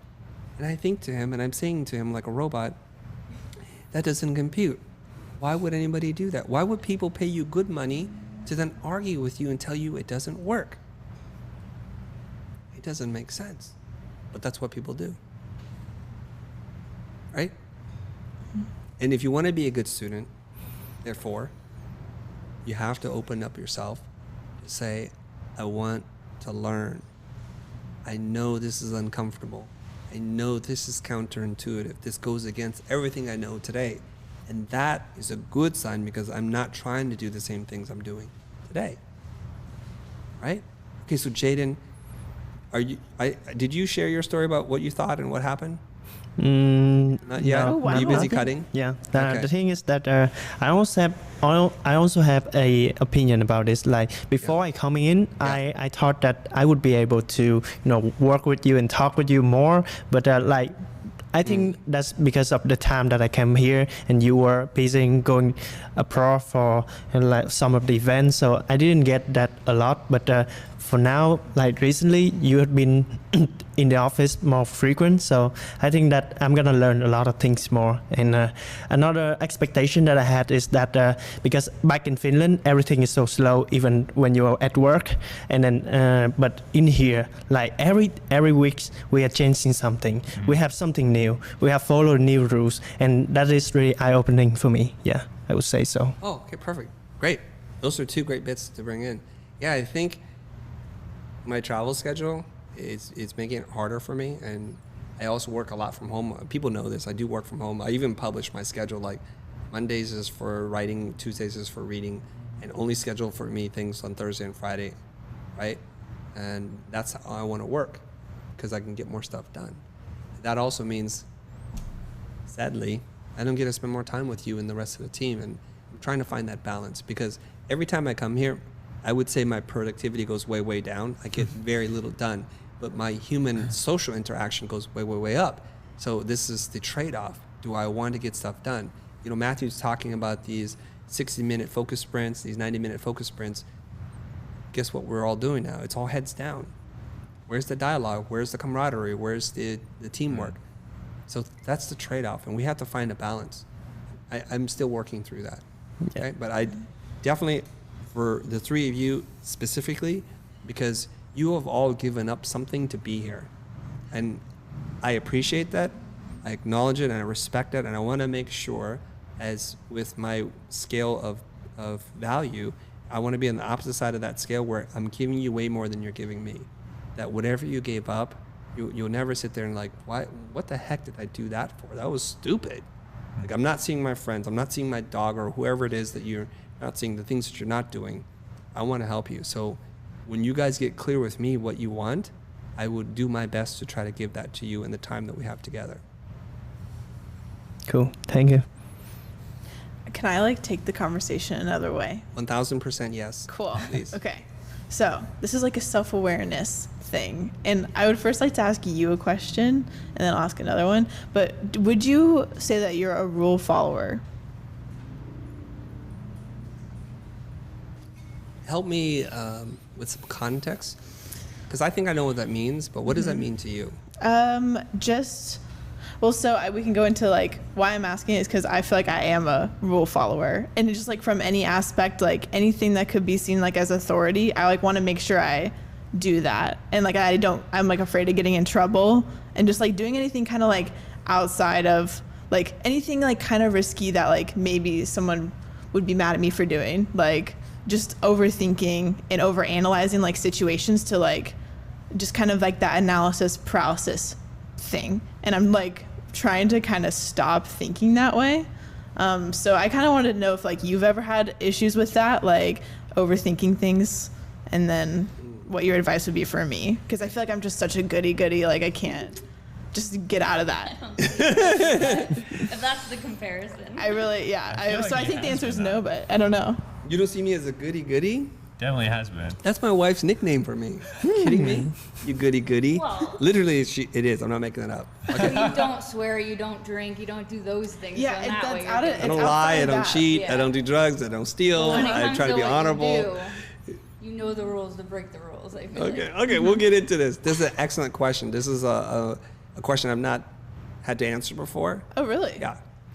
So bravo. There's Thank a gazillion questions, Thank right? you. Bravo. All right. It's what is that? What all the cool kids, beatnik kids do? Okay, yes. Okay, so let me try to answer this in the most cohesive way that I can, and then you can do as many rebuttal follow-ups as you want. Okay. I think the way I answer this question would be different depending on the time in my life. So the first part of my life, I would say the first 20 some odd years was really just rule following. It's an Asian stereotype, and I'm sorry, I'm guilty. I wear it, I smell it, I look it. We follow the rules, like play along to get along, and just move within society. Don't break the law, don't do this. Just stay within that lane and then focus on the work, okay? And that might come from 1,000 years of Confucianism, I don't know. Play your part in society, do your thing. But then I'm in art school, I'm like, is this helping me? And at what point do you follow all the rules and at what point do you break? And for me, when I felt like I learned enough, when my confidence and my skill my ability started to match my ambition, I was like, ooh, this is feeling pretty good. I think it's time to question things now. So some teachers would then say, do this. I'm like, I'm not sure that's a good piece of information. So now I can be a little bit more selective and I can filter. Now, I would say that in a healthy relationship within society, within work, I think you need both, and you need to know when to apply which. If you apply at the wrong times, you're going to get yourself into a lot of trouble. Let me expand. Should you be a rule follower? Yes. When it comes to social engagement, behaviors, proper conduct, best practices, locking the door, things that have an impact on other human beings and can cause material, physical, psychological harm to other people, I think we have a shared rule and we need to follow that. But there are not that many that exist. And outside of that, we need to play. And so if following the rules means never going out of your comfort zone, that might be a bad thing. So let's say, for example, you have a fear of heights. And the rules like gravity, fall, die, you know? And you're like, you know, I'm going to just push that a little bit. I'm going to push my boundaries and start to learn that the world is not as dangerous as I once believed. And the things that I thought were going to be life-ending were just merely psychological. And I think we need to push there. This is where the new, a little bit more mischievous me comes out. Because, like, why do we have to follow that rule? And why does convention dictate this? And as long as it doesn't hurt anybody, I try. So, for example, we're in Japan. Very respectful, orderly people, very mindful, okay? And my son likes to sing and dance. And so I whip out my iPhone and we play a song. And when it's just two of us, we're just walking down the street, you know, he's singing and I'm singing off key, whatever.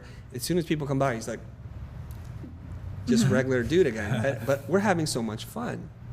And I don't care. And I'm sitting here thinking, as a dad, I want to give him a different blueprint in life. It's okay to be abnormal. And normal is overrated, not normal, okay? So I continue to dance. I continue to sing. It's a little weird for me too. And then he's like, Dad, don't do that, Dad. He's tripping out. He's like, Dad. I'm like, what? And then my wife sees the interaction, so she starts dancing before she's not even doing anything. So she's going out a little bit, and he's thinking, oh, wait a minute. If more people do it, then I'm not the weirdo. I'm the weirdo by not doing it. So he joins back in, and then we all do it. And the lesson I'm trying to share with him is, this doesn't hurt anybody. It's okay to self-express. And we don't have to worry so much about these rules. Here's another example. We're at San Diego Comic-Con, and we want to try one of those Lyft or Bird or those little electric scooters, right? And we're going to get on the first time. I'm downloading the app, getting ready to go. He's too little. So he stands on mine, and it clearly says one rider, one adult must wear helmet. He's like, Dad, we're breaking all three rules right now. There's a child, no helmet, one rider. There's two of us. And he's like, Dad, we can only break 2 or 3 rules. I'm like, who said that? Let's break all 3. You're in, let's go for it. And we get on it. I said, you can walk. Would you like to walk? I'll zip slowly. He goes, no, I'll do it. So we're riding it. I can tell he's nervous. We're going to get busted. Somebody's going to arrest us or say we're just bad human beings. You know what he's thinking, right? Yeah. And I'm like, woo, and we're just going for it, right? And I'm playing it up like, oh, there's a cop, be careful. Like, they're not going to say anything. Yeah. And we do whatever we want. We ride on the sidewalk, we're not supposed to do it. We break every single rule. Sometimes unintentionally, but we do. We get off. I'm like, how you doing? Like, oh, Dad, I almost had a heart attack. I'm like, for what? So those kind of situations, I said, we need to expand. We need to stretch. And the rules are just highly overrated. So things about comfort zone, creativity, about maybe conventions and norms, I think we need to break that. And we need to question sometimes, why do we believe this? Why is this law or this rule in place? And there are many that we can revisit in the past that were just stupid. And thankfully they've changed and we're making progress as a culture and society. And that's it. Follow up? Yeah, I really like that. It's so funny because like that's me as a kid for sure. Like, Yeah, me oh my too. God, we're gonna get in trouble. But I saw you relating with your nodding Oh my yes. God, yeah. You saw that. Like, I'm Matthias. Yeah, seriously, like that's really how like I thought as a kid, and I don't think it's as extreme now, but like there's still like that in me. And I was kind of searching for like what rules do we question and what rules do we go with, and I really kind of like that. If it's like gonna really negatively affect others, or it's gonna put other people in harm's way, then that's a rule we follow. But other than that, you know, like in kind of weighing like the pros and cons of breaking that rule, like it was probably worth it to like break that rule of like the scooter because it was probably such a fun experience, and also him learning like, you know, it's okay to like let loose a little bit, you know.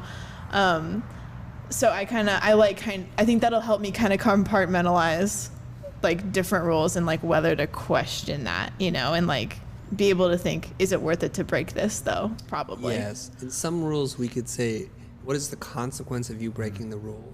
And if it's harmless, let's go for it. Yeah. You know what happens if you current type too closely? I don't know. Let's do it. The type police may come out, but Yeah. they have no power over you. So it'll be totally okay. You're out of jurisdiction. You know, it'll be totally okay. So those Yeah. are the things. And I want us to expand our experiences in terms of the things that we taste, the things that we hear, the things that we see. That's the richness of life, the things that we get to do. Why put that in a little box? And they transfer. So when you get comfortable with this thing, the other thing becomes less uncomfortable before you do that, right? Yeah. So here's the thing. If you can go out into a public space of strangers and start singing or dancing with no music and off key, you know you're just totally okay with yourself. That means that the time that you have to step on stage and deliver a talk, you'll be that much less scared because you're like, I was a total idiot before, so this is never going to measure to that, and it'll be okay. So this is all, and Dane, you had asked me this over lunch, like, were you ever nervous on your first stream? I'm like, yeah, but tolerance. It's all tolerance and building it up. And here's the weird thing, right? We do this and we're comfortable. I put you in the box with me, and you're like, it's almost literally the same thing. The lighting is a little bit better, and the camera's in your face, and you get to see yourself, so that's enough to mess people. But it's all in your mind. It really is. And then if I go and do a workshop for 50 or 100 people, I'm totally comfortable. But then I get on a stage, and depending on if everything's set up the way I want it, I can be uncomfortable or comfortable, and I have to tell myself, hey, yo, what are you tripping out over right now? Just go out there and do what you do, and they'll like you or hate you, it doesn't matter. We're beyond that point now. There's no point stressing over it. And that's all. So I think we need to take small risks, small failures every single day. So let's take it back to Mr. Seth Godin, right? Whoever fails the most wins. Whoever fails the most wins. And you want to fail a lot short of total catastrophe. And that's what life is. That's how you learn. That's how you grow. So fail often. That's kind of interesting that you talked about failure too, because I think that kind of goes along with like fear of like authority, fear of failure is like, I feel like that kind of intertwines as well, which I feel like in the past I've been pretty like protective of myself, like only doing things that I thought like I would be successful at, you know?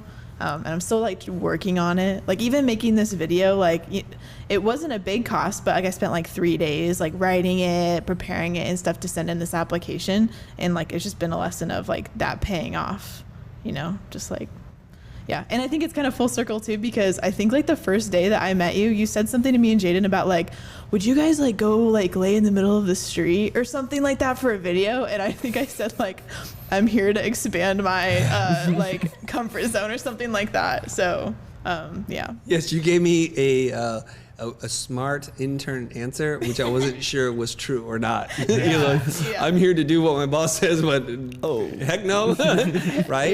Yeah. So this is also one of those things where you start to realize, if I do that, am I hurt by it? Is anything wrong? Because if we're willing to do that, and I give you a camera and a microphone and send you to go and cover something, you won't be tripping out.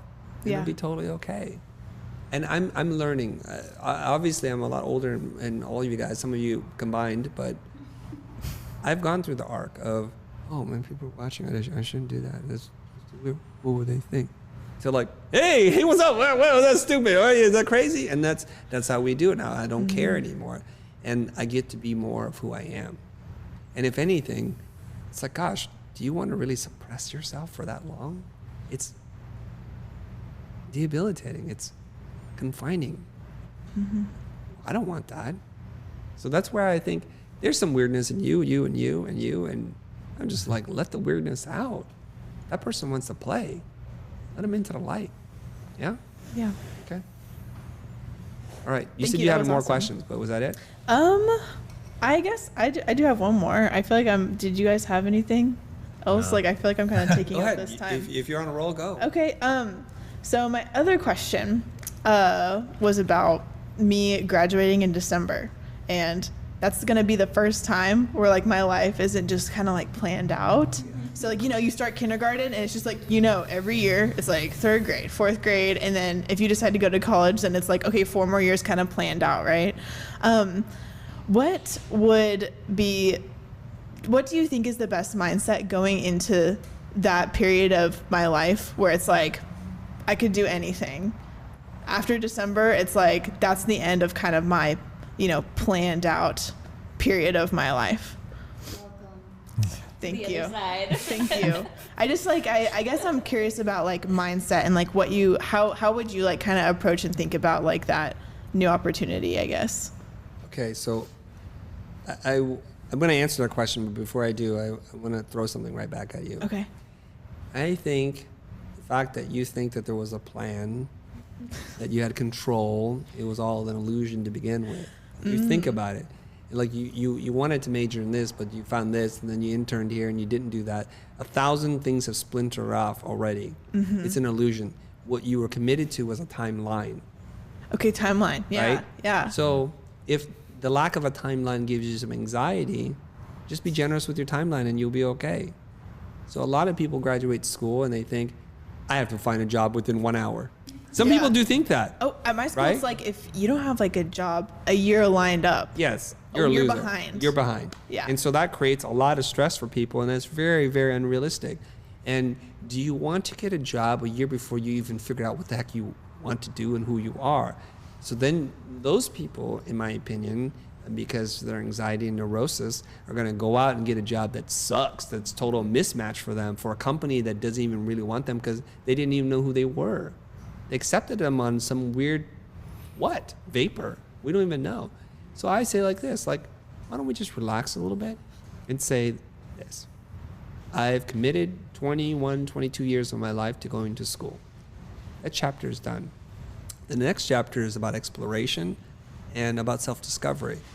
Okay, I'm gonna look for a job. I'm gonna do everything I can to find a job, and then I'm gonna chill out. I'm gonna go to Germany, I'm gonna go to Amsterdam, I'm gonna go somewhere else and just experience another culture and be open to what the world brings me. Meanwhile, I've already put it out into the universe, this is what I want, and so that they can work on my behalf, they being the universe, okay? I'm looking for this kind of experience with these kinds of companies, with this kind of skill set. Then you've magnetized yourself and you'll draw people towards you, and I think that's pretty cool.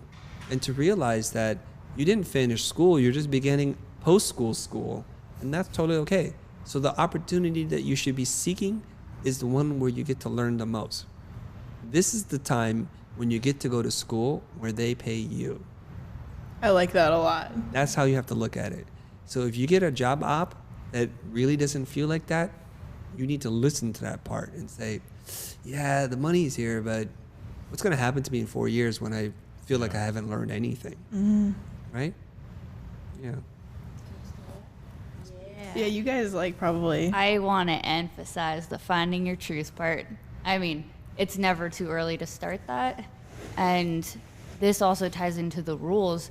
Once you know your truth and what is important to you, what other people think matters less. The people that are supposed to be in your life gravitate towards you.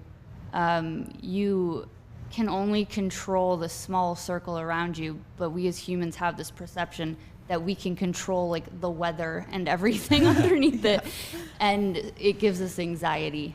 And if you can focus on what's in your little realm and continue producing content and growing and learning in your bubble and putting it out there to share, that's going to bring everything back to you when it's supposed to happen, how it's supposed to happen, and gut check yourself, listen to yourself, so that if something feels wrong, you're not taking it because you think you should be taking the job, which I think ties into what he was saying. Yeah. You know, don't take it just because you have that anxiety of scarcity, like I'm out of college, I now need a job. It most likely won't end well if it feels that bad. Yeah, I feel like it's like it's a struggle kind of when a lot of people around you, like being in that college bubble, it really is that, like it's a bubble, and it's just the way everyone's speaking and like, oh, I have my job lined up already, or you know, like I've been interning at the same place for like 3 years and that's where I'm gonna go. I think it's like really hard to like kind of step back from that and kind of just keep a level head like in that 100%. space. So, and I like how you guys talk about just like having a trust that things will work out. You know, I think you still have to like kind of keep doing like the right things and working hard and stuff, but like having that trust that things will work out if you're, you know, putting good into the universe. You're defining your path at that point. Yeah. You know, and the other thing is like that idea of the goals.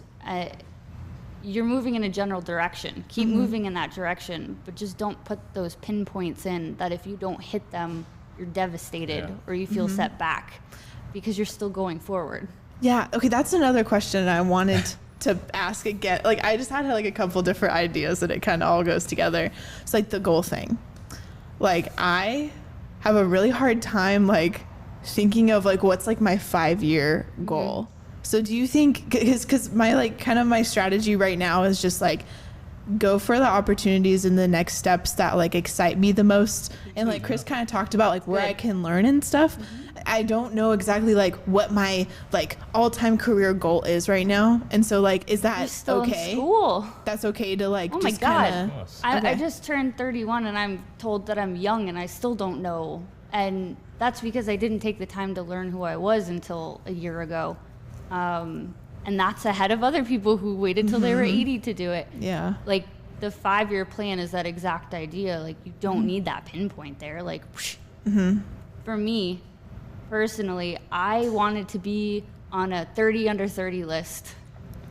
And when it didn't happen and I was 28, 29, getting anxious, running out of time, I had like my midlife crisis early. Yeah. And things started happening after I turned 30 because that's what the universe does. It does what it wants to do. So instead of focusing on where you have to be in 5 years, again, be present and mindful in the moment. I like that. Okay, because we live so much in the past and in the future that we're never living in the moment, and then it's gone before you know it. So it's just that mindfulness, I'd say. Yeah. The thing that goes with that as well is like you can rearrange your goals. Like it's not this one thing that you're like shut down to everything that's going on. Yeah. Like, oh, I'm just gonna stay in this bad job with this bad boss that I hate and none of my coworkers are relatable, just to like pursue this goal that you set up. Whereas if you're more present, I think you can kind of reassess and, you know, you may set a 5-year goal and then 2 years into it be like, oh, now I know that I would never want that 5-year goal. 100%. So I can redirect it, and that's okay. That's totally. And the other perk of being mindful in the moment is that you absorb more. So if you're just always going to get to the next spot, you're not taking in what's around you and learning from it so that you can get to the place you were supposed to go. You're going where you think you should have gone. So it's just, the 5-year thing feels like a trap. Now that I'm on this side of getting past the 5 years and what I thought would happen didn't. Yeah. It's like this trap that we think we should have. Yeah, because it's just like like if like when I'm here and it's like my job is to like the goal is get this video done. Like I feel really good, I can get that done. But then I think I've like heard about people talk about like the importance of having like a 5-year goal. Because like if you don't have a goal, then like what are you working toward? You're not gonna be working toward anything. So I guess like it's nice to hear like maybe like kind of what I'm doing is more the right direction, I guess. Like I don't know. And I mean maybe your goals are you want to be happy. You want to have a good group of friends. You want to be able to put a roof over your head. There's 1,000,001 ways to do all of those things. So to define something so far in the future that you're not connected to and potentially anyway yet. You haven't met the right person or done the right thing. It feels like it's setting yourself up for failure or discouragement when, like, it doesn't really matter. Yeah. Just like shove those ideas out. Yeah.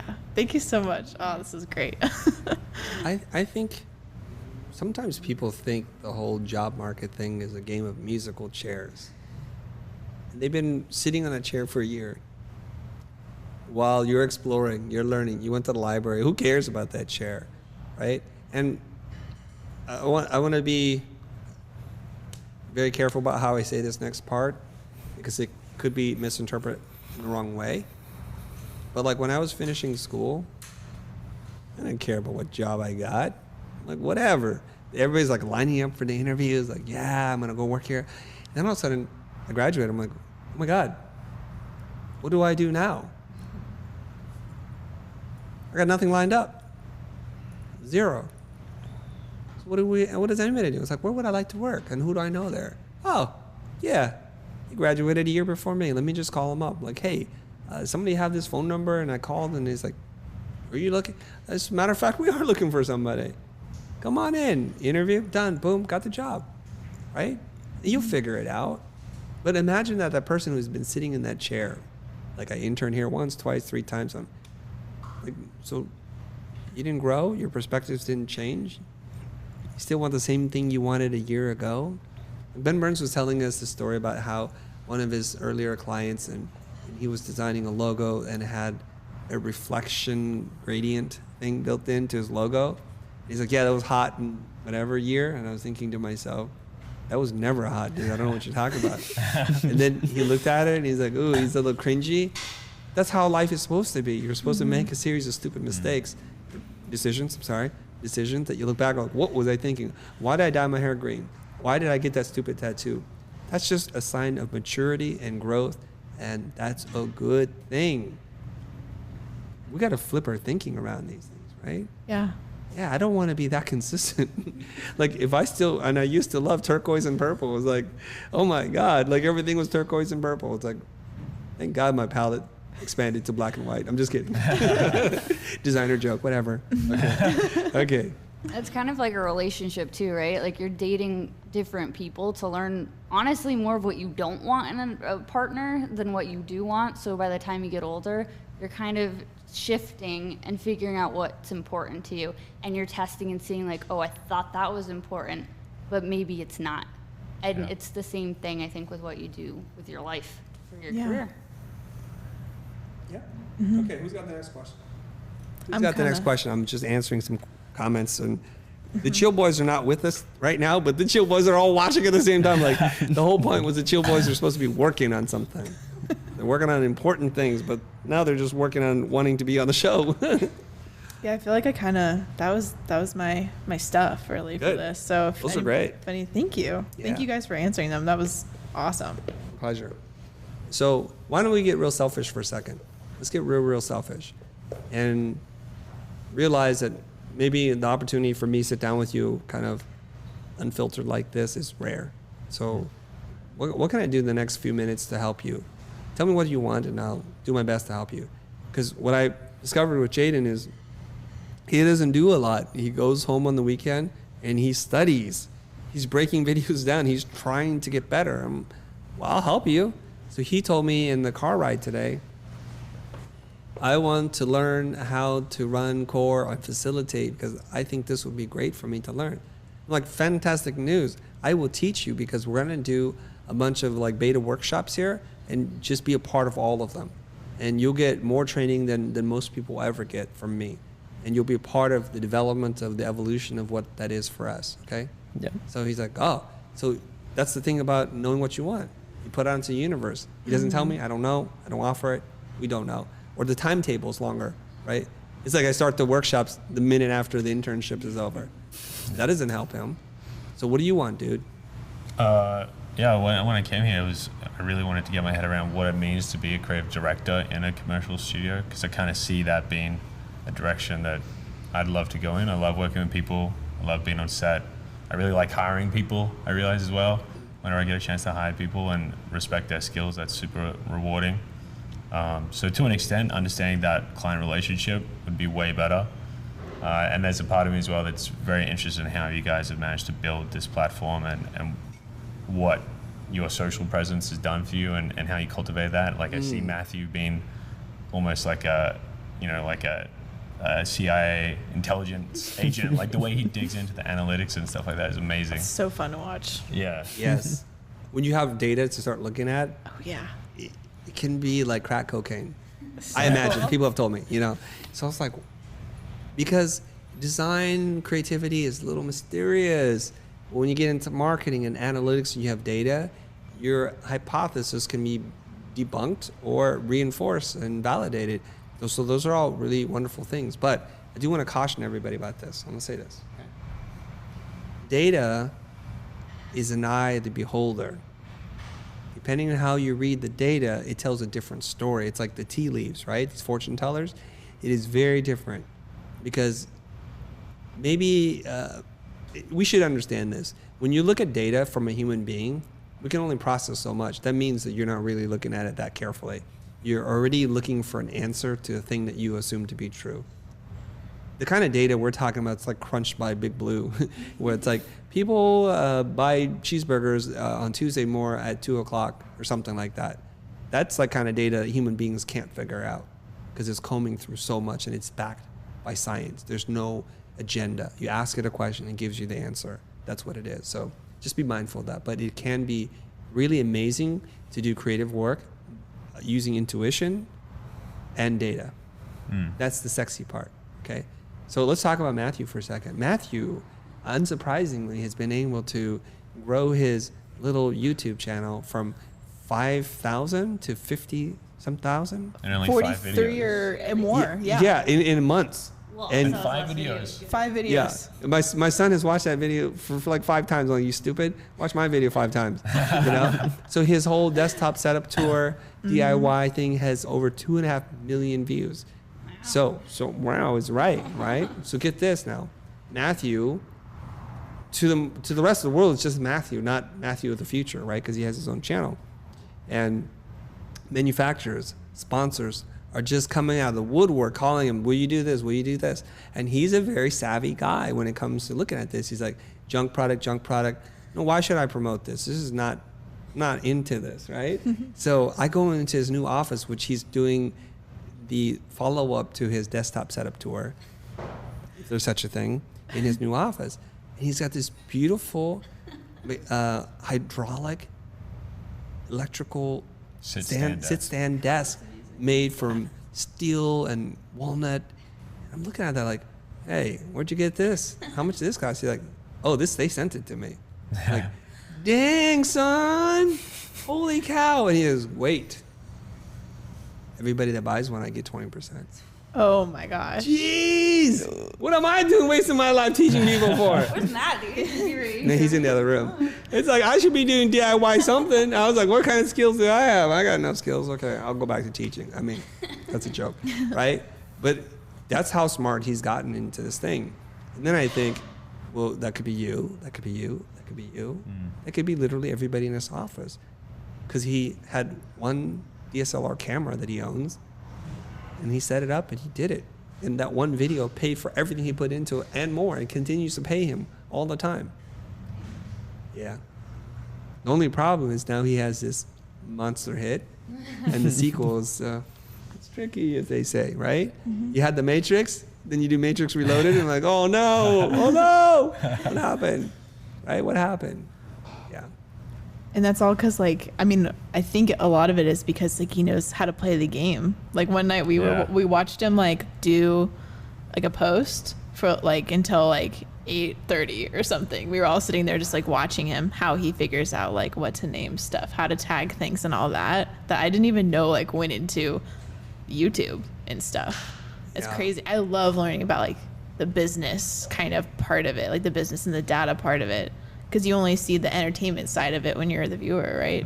It's super fascinating. That relates to what you were saying earlier, like the blend of creative and strategy. Yeah. That comes through even in YouTube as well. Yeah, I think this is where I'm going to get a little tactical with you guys.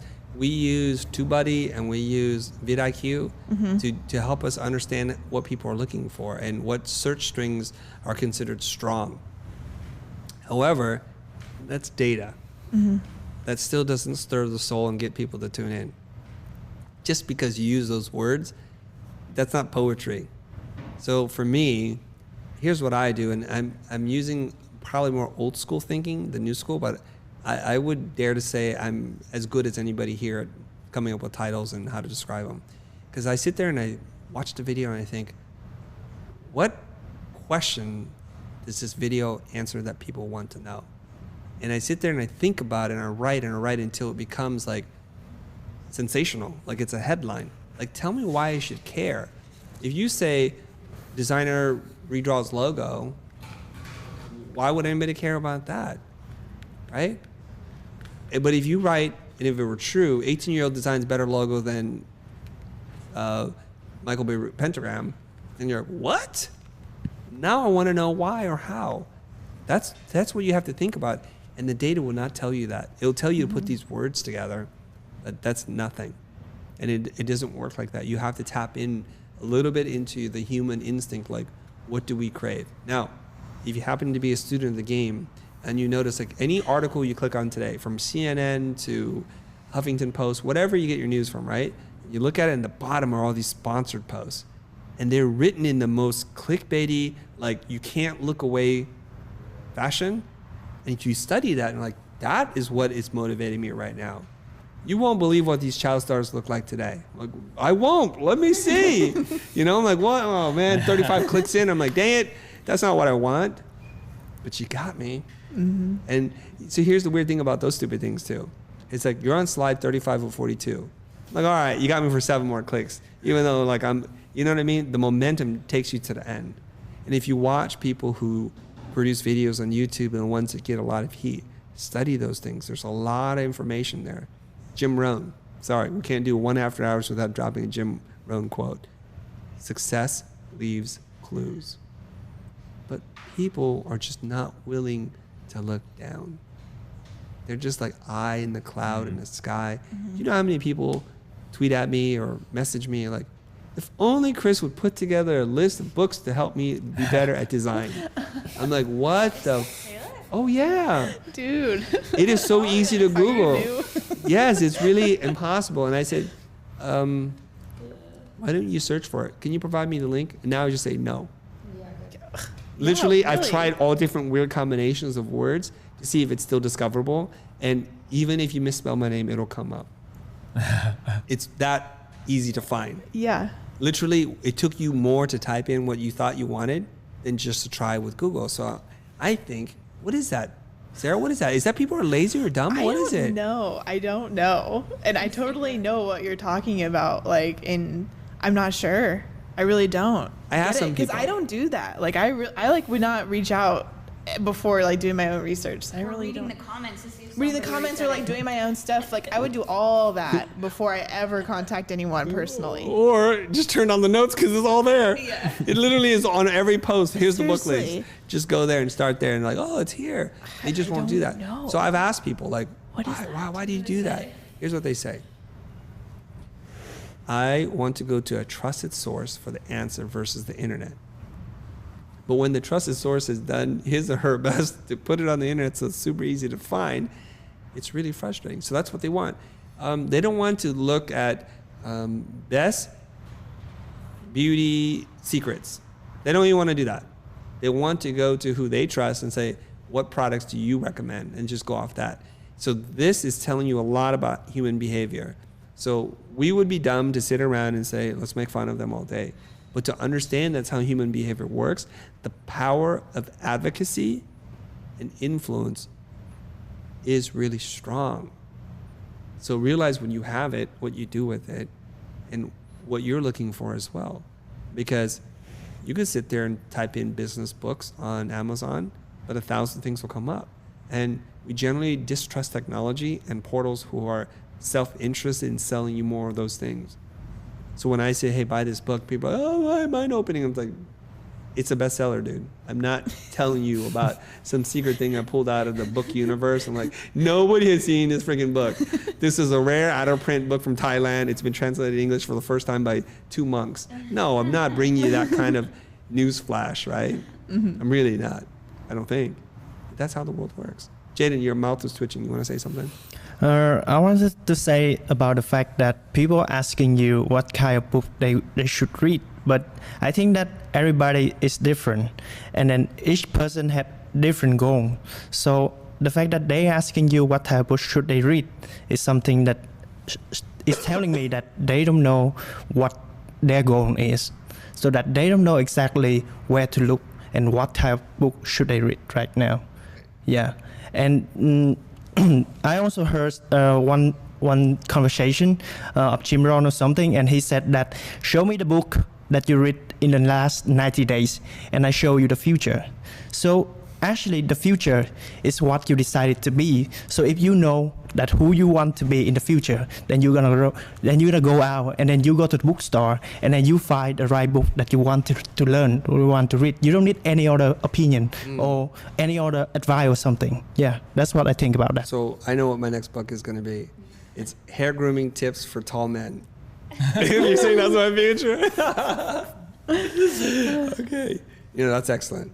And I think the reason why I'm getting like annoyed by this is because, Chris, what book do you recommend to learn typography? If you just literally type in Chris Doe book recommendation typography, the answer will be there. So even if you don't know what you want, you can literally ask that and it's there. It's quite crazy to me that we won't do the bare minimum. And if you say go 4 clicks in and you're lost, you're like, okay, now I'll ask. Yeah. I can accept that. But they don't even try. Right. So here's the comedy version of my son and my 13-year-old son and I, our interaction. Dad, what do you like? Dad, what do you? Dad, did you check the Google first? Did you use Google first, please? Did you try? No, I didn't. Well, you're wasting my time. You don't respect my time enough. But Dad, everything you already want is already there on Google. I need to train the boy to learn to ask better questions, because if you can do that, everything you want to know will be available to you. Period. Yeah, true. Yeah. Well, and I'm curious too, like, if they're not putting in the effort to like just Google it first, it could be the effort, but it also might just be like ignorance, just in that. I don't know. I don't know to look for it. I don't know. Yeah. I don't know. But what are the chances that that person who messages you instead of like seeking it out, that they would actually like consume those books and read those books, versus somebody who like put the effort into like look for them, find your list, decide which one they're gonna read. You know what I mean? Like, I wonder if it might be like less likely that person would actually go look at those books. You know, I don't know. Yeah. Just a comment. I don't know. Yeah. Just an observation. When you're ready, you dig a little. When you want something, nobody can stop you. Yeah. Kind of thing, right? When you want it handed to you. So let me say this so I don't come across as the total judging robot jerk a-hole. Is that I do feel a little bit of that, what you're saying, Sarah, but I also think I don't want to judge anybody. I'm trying not to, right? I'm trying. It's like I don't want to kill anybody anymore. I'm trying my best. So the whole idea is some people just need a little guidance and they just want a little affirmation from you, and the rest they do. Because a surprising amount do send me a picture of them holding the book. Like, I'm into it, dude. I'm like, well, good for you. So that's why I'm like, you know, it's 50-50. You catch me on the right day, I have a very positive attitude about like giving you the same answer again. And some days I'm like, Google it, please. Do you think they use it to get a response from you because they don't know the right question to ask you in another way, and it's kind of like their connection to you? Ooh, good point. That at all? Is like Just that's something. their lead-in because they don't have the confidence to open up a dialogue? That's true. Yeah, I don't know. point. I just don't know. I can't predict. And people always, my son specifically, is like, Dad, why does Ricky do that? Or why did Mommy say that to you? I'm like, you know, when you have that answer, my God, you'll be a very wealthy person. But I spend almost no time thinking about why somebody does that, because I'm still figuring out my stuff. And it's an exercise in futility. Like, why anybody does anything, I don't know. Unless I'm having a conversation with them. And I said, why don't you ask them? Why did you ask that question? Why did you pick that thing up? Why did you crash that car? Then you'll know. Until then, I have no idea. It's all speculation, and it says correlation versus causation. Yeah. Okay. Oh, it's already past 7 o'clock. Matt and Ben are still doing business boot camp. Ooh. They have not stepped out of the office yet. Okay. Let's figure out, we'll do one last thing and let's get out of here. Okay? All right. Yeah. What is the last thing that's on your mind? I want to ask you what you asked us earlier, which was what turning? Yeah, what was it? What percentage do you know yourself out of 100? And I feel like you're someone who's Did you even answer that question? No, he haven't. No, you only Sara did. So go ahead, Dane. Oh, I can answer it. Oh shit. Yeah, answer it. I mean, every time in my life that answer's gone over 80, life like punches me the hell out and makes me realize I know like 40%. So I'm gonna say I'm kind of in that 50% range, and cautious of getting back up to 80. Oh, me? All right. It's a pretty predictable pattern. Okay, so I think that I understand myself like around 65%, and the rest is just I'm trying to figure out more. Yeah. Yeah, I think that's fair. Now, for some of you guys, I'm almost like double your age, right? So I'm going to sit here and for me, I would think it's very, very high. And it's through deliberate practice and years of digging inward instead of going outward. So I would guess anywhere between, this is all, just us guessing, punching in the dark anyways, somewhere between 80 to 90 something percentage. I don't know what that specific number is, but it's very high because I do spend a lot of time thinking about the things I think about and questioning things all the time. Not to the I'm insane or paralyzing me from taking action, but I heard this thing at a conference. I was at the after party, and a very gregarious gentleman just like sat down at our table and started talking to us, and he's like, let me just tell you this thing. I'm like, okay. He goes, I have strong opinions, but loosely held. He said that to me. I'm like, I like that.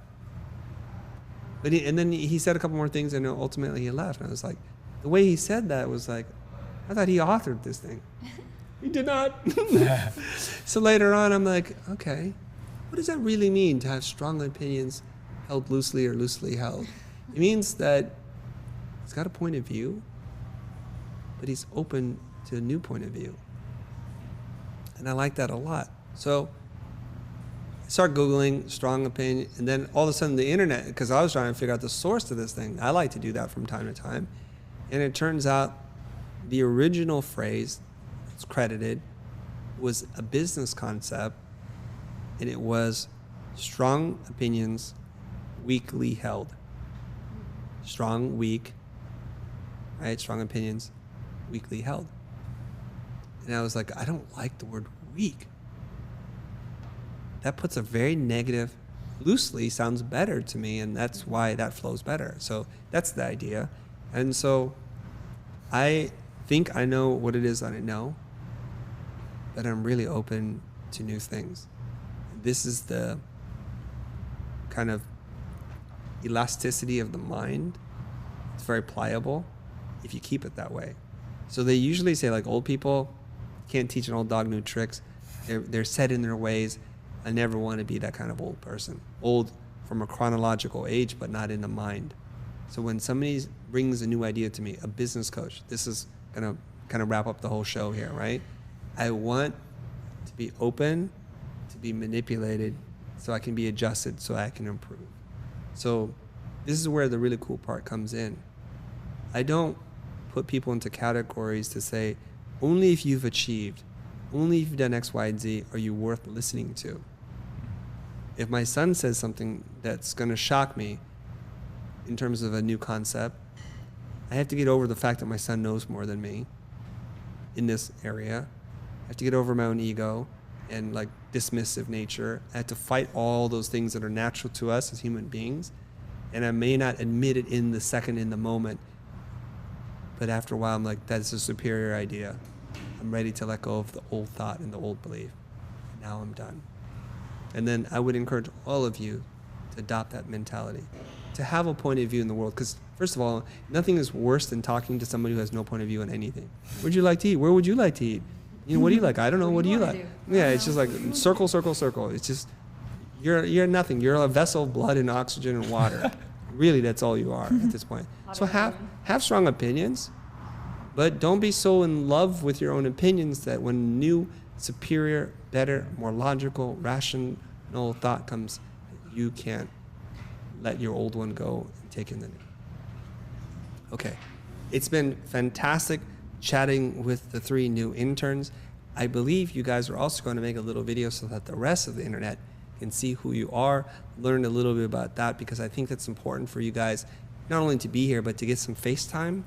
I think it's good for your career, it's good for practice, and it's just good for our community to see your faces and your personalities, because somewhere, somebody's in Kansas City, somebody's in Vietnam, somebody's in Australia or Vancouver saying, that could be me. And I'm not saying like we're the greatest place, but that could be me somewhere else, or I could do it if I just try. And also to thank my friend Ray, who's here, who I met at Creative South, and she seems much more open and loose and chill today when she's not staring at her face, looking right back at her. We, you know, give her a couch, give her some food, the best food ever, you know, and allow her to sleep, and she's totally cool. So thank you very much, and thank you guys who are tuning in to this wherever you are. I'm gonna ask you one little thing, to go ahead and like this episode, and if you really enjoyed this, let me know. If you don't like it, or if you have other topics, I think what I'm going to do next time when we open up is I'm going to pick the best comment, and we're going to open with your comment. Ooh. And that way we get to engage with you, and I'm really looking forward to that. And also to tell some friends, because the Futur channel has 500,000 subs, the Academy has 50,000 subs, my little channel has 6 or 7. I want to grow them, and it's okay. It's not a competition, but just to let the other people know and bring them in. I know Angel Velasquez is always on everything that we do. So Angel, how you doing? Just saying hello. I know John Beatty watches our show. John, what's up? That's it. Let's wrap it up. Let's cut us out. All right. Well done. Thank you very much, everybody. How about a little applause for everybody?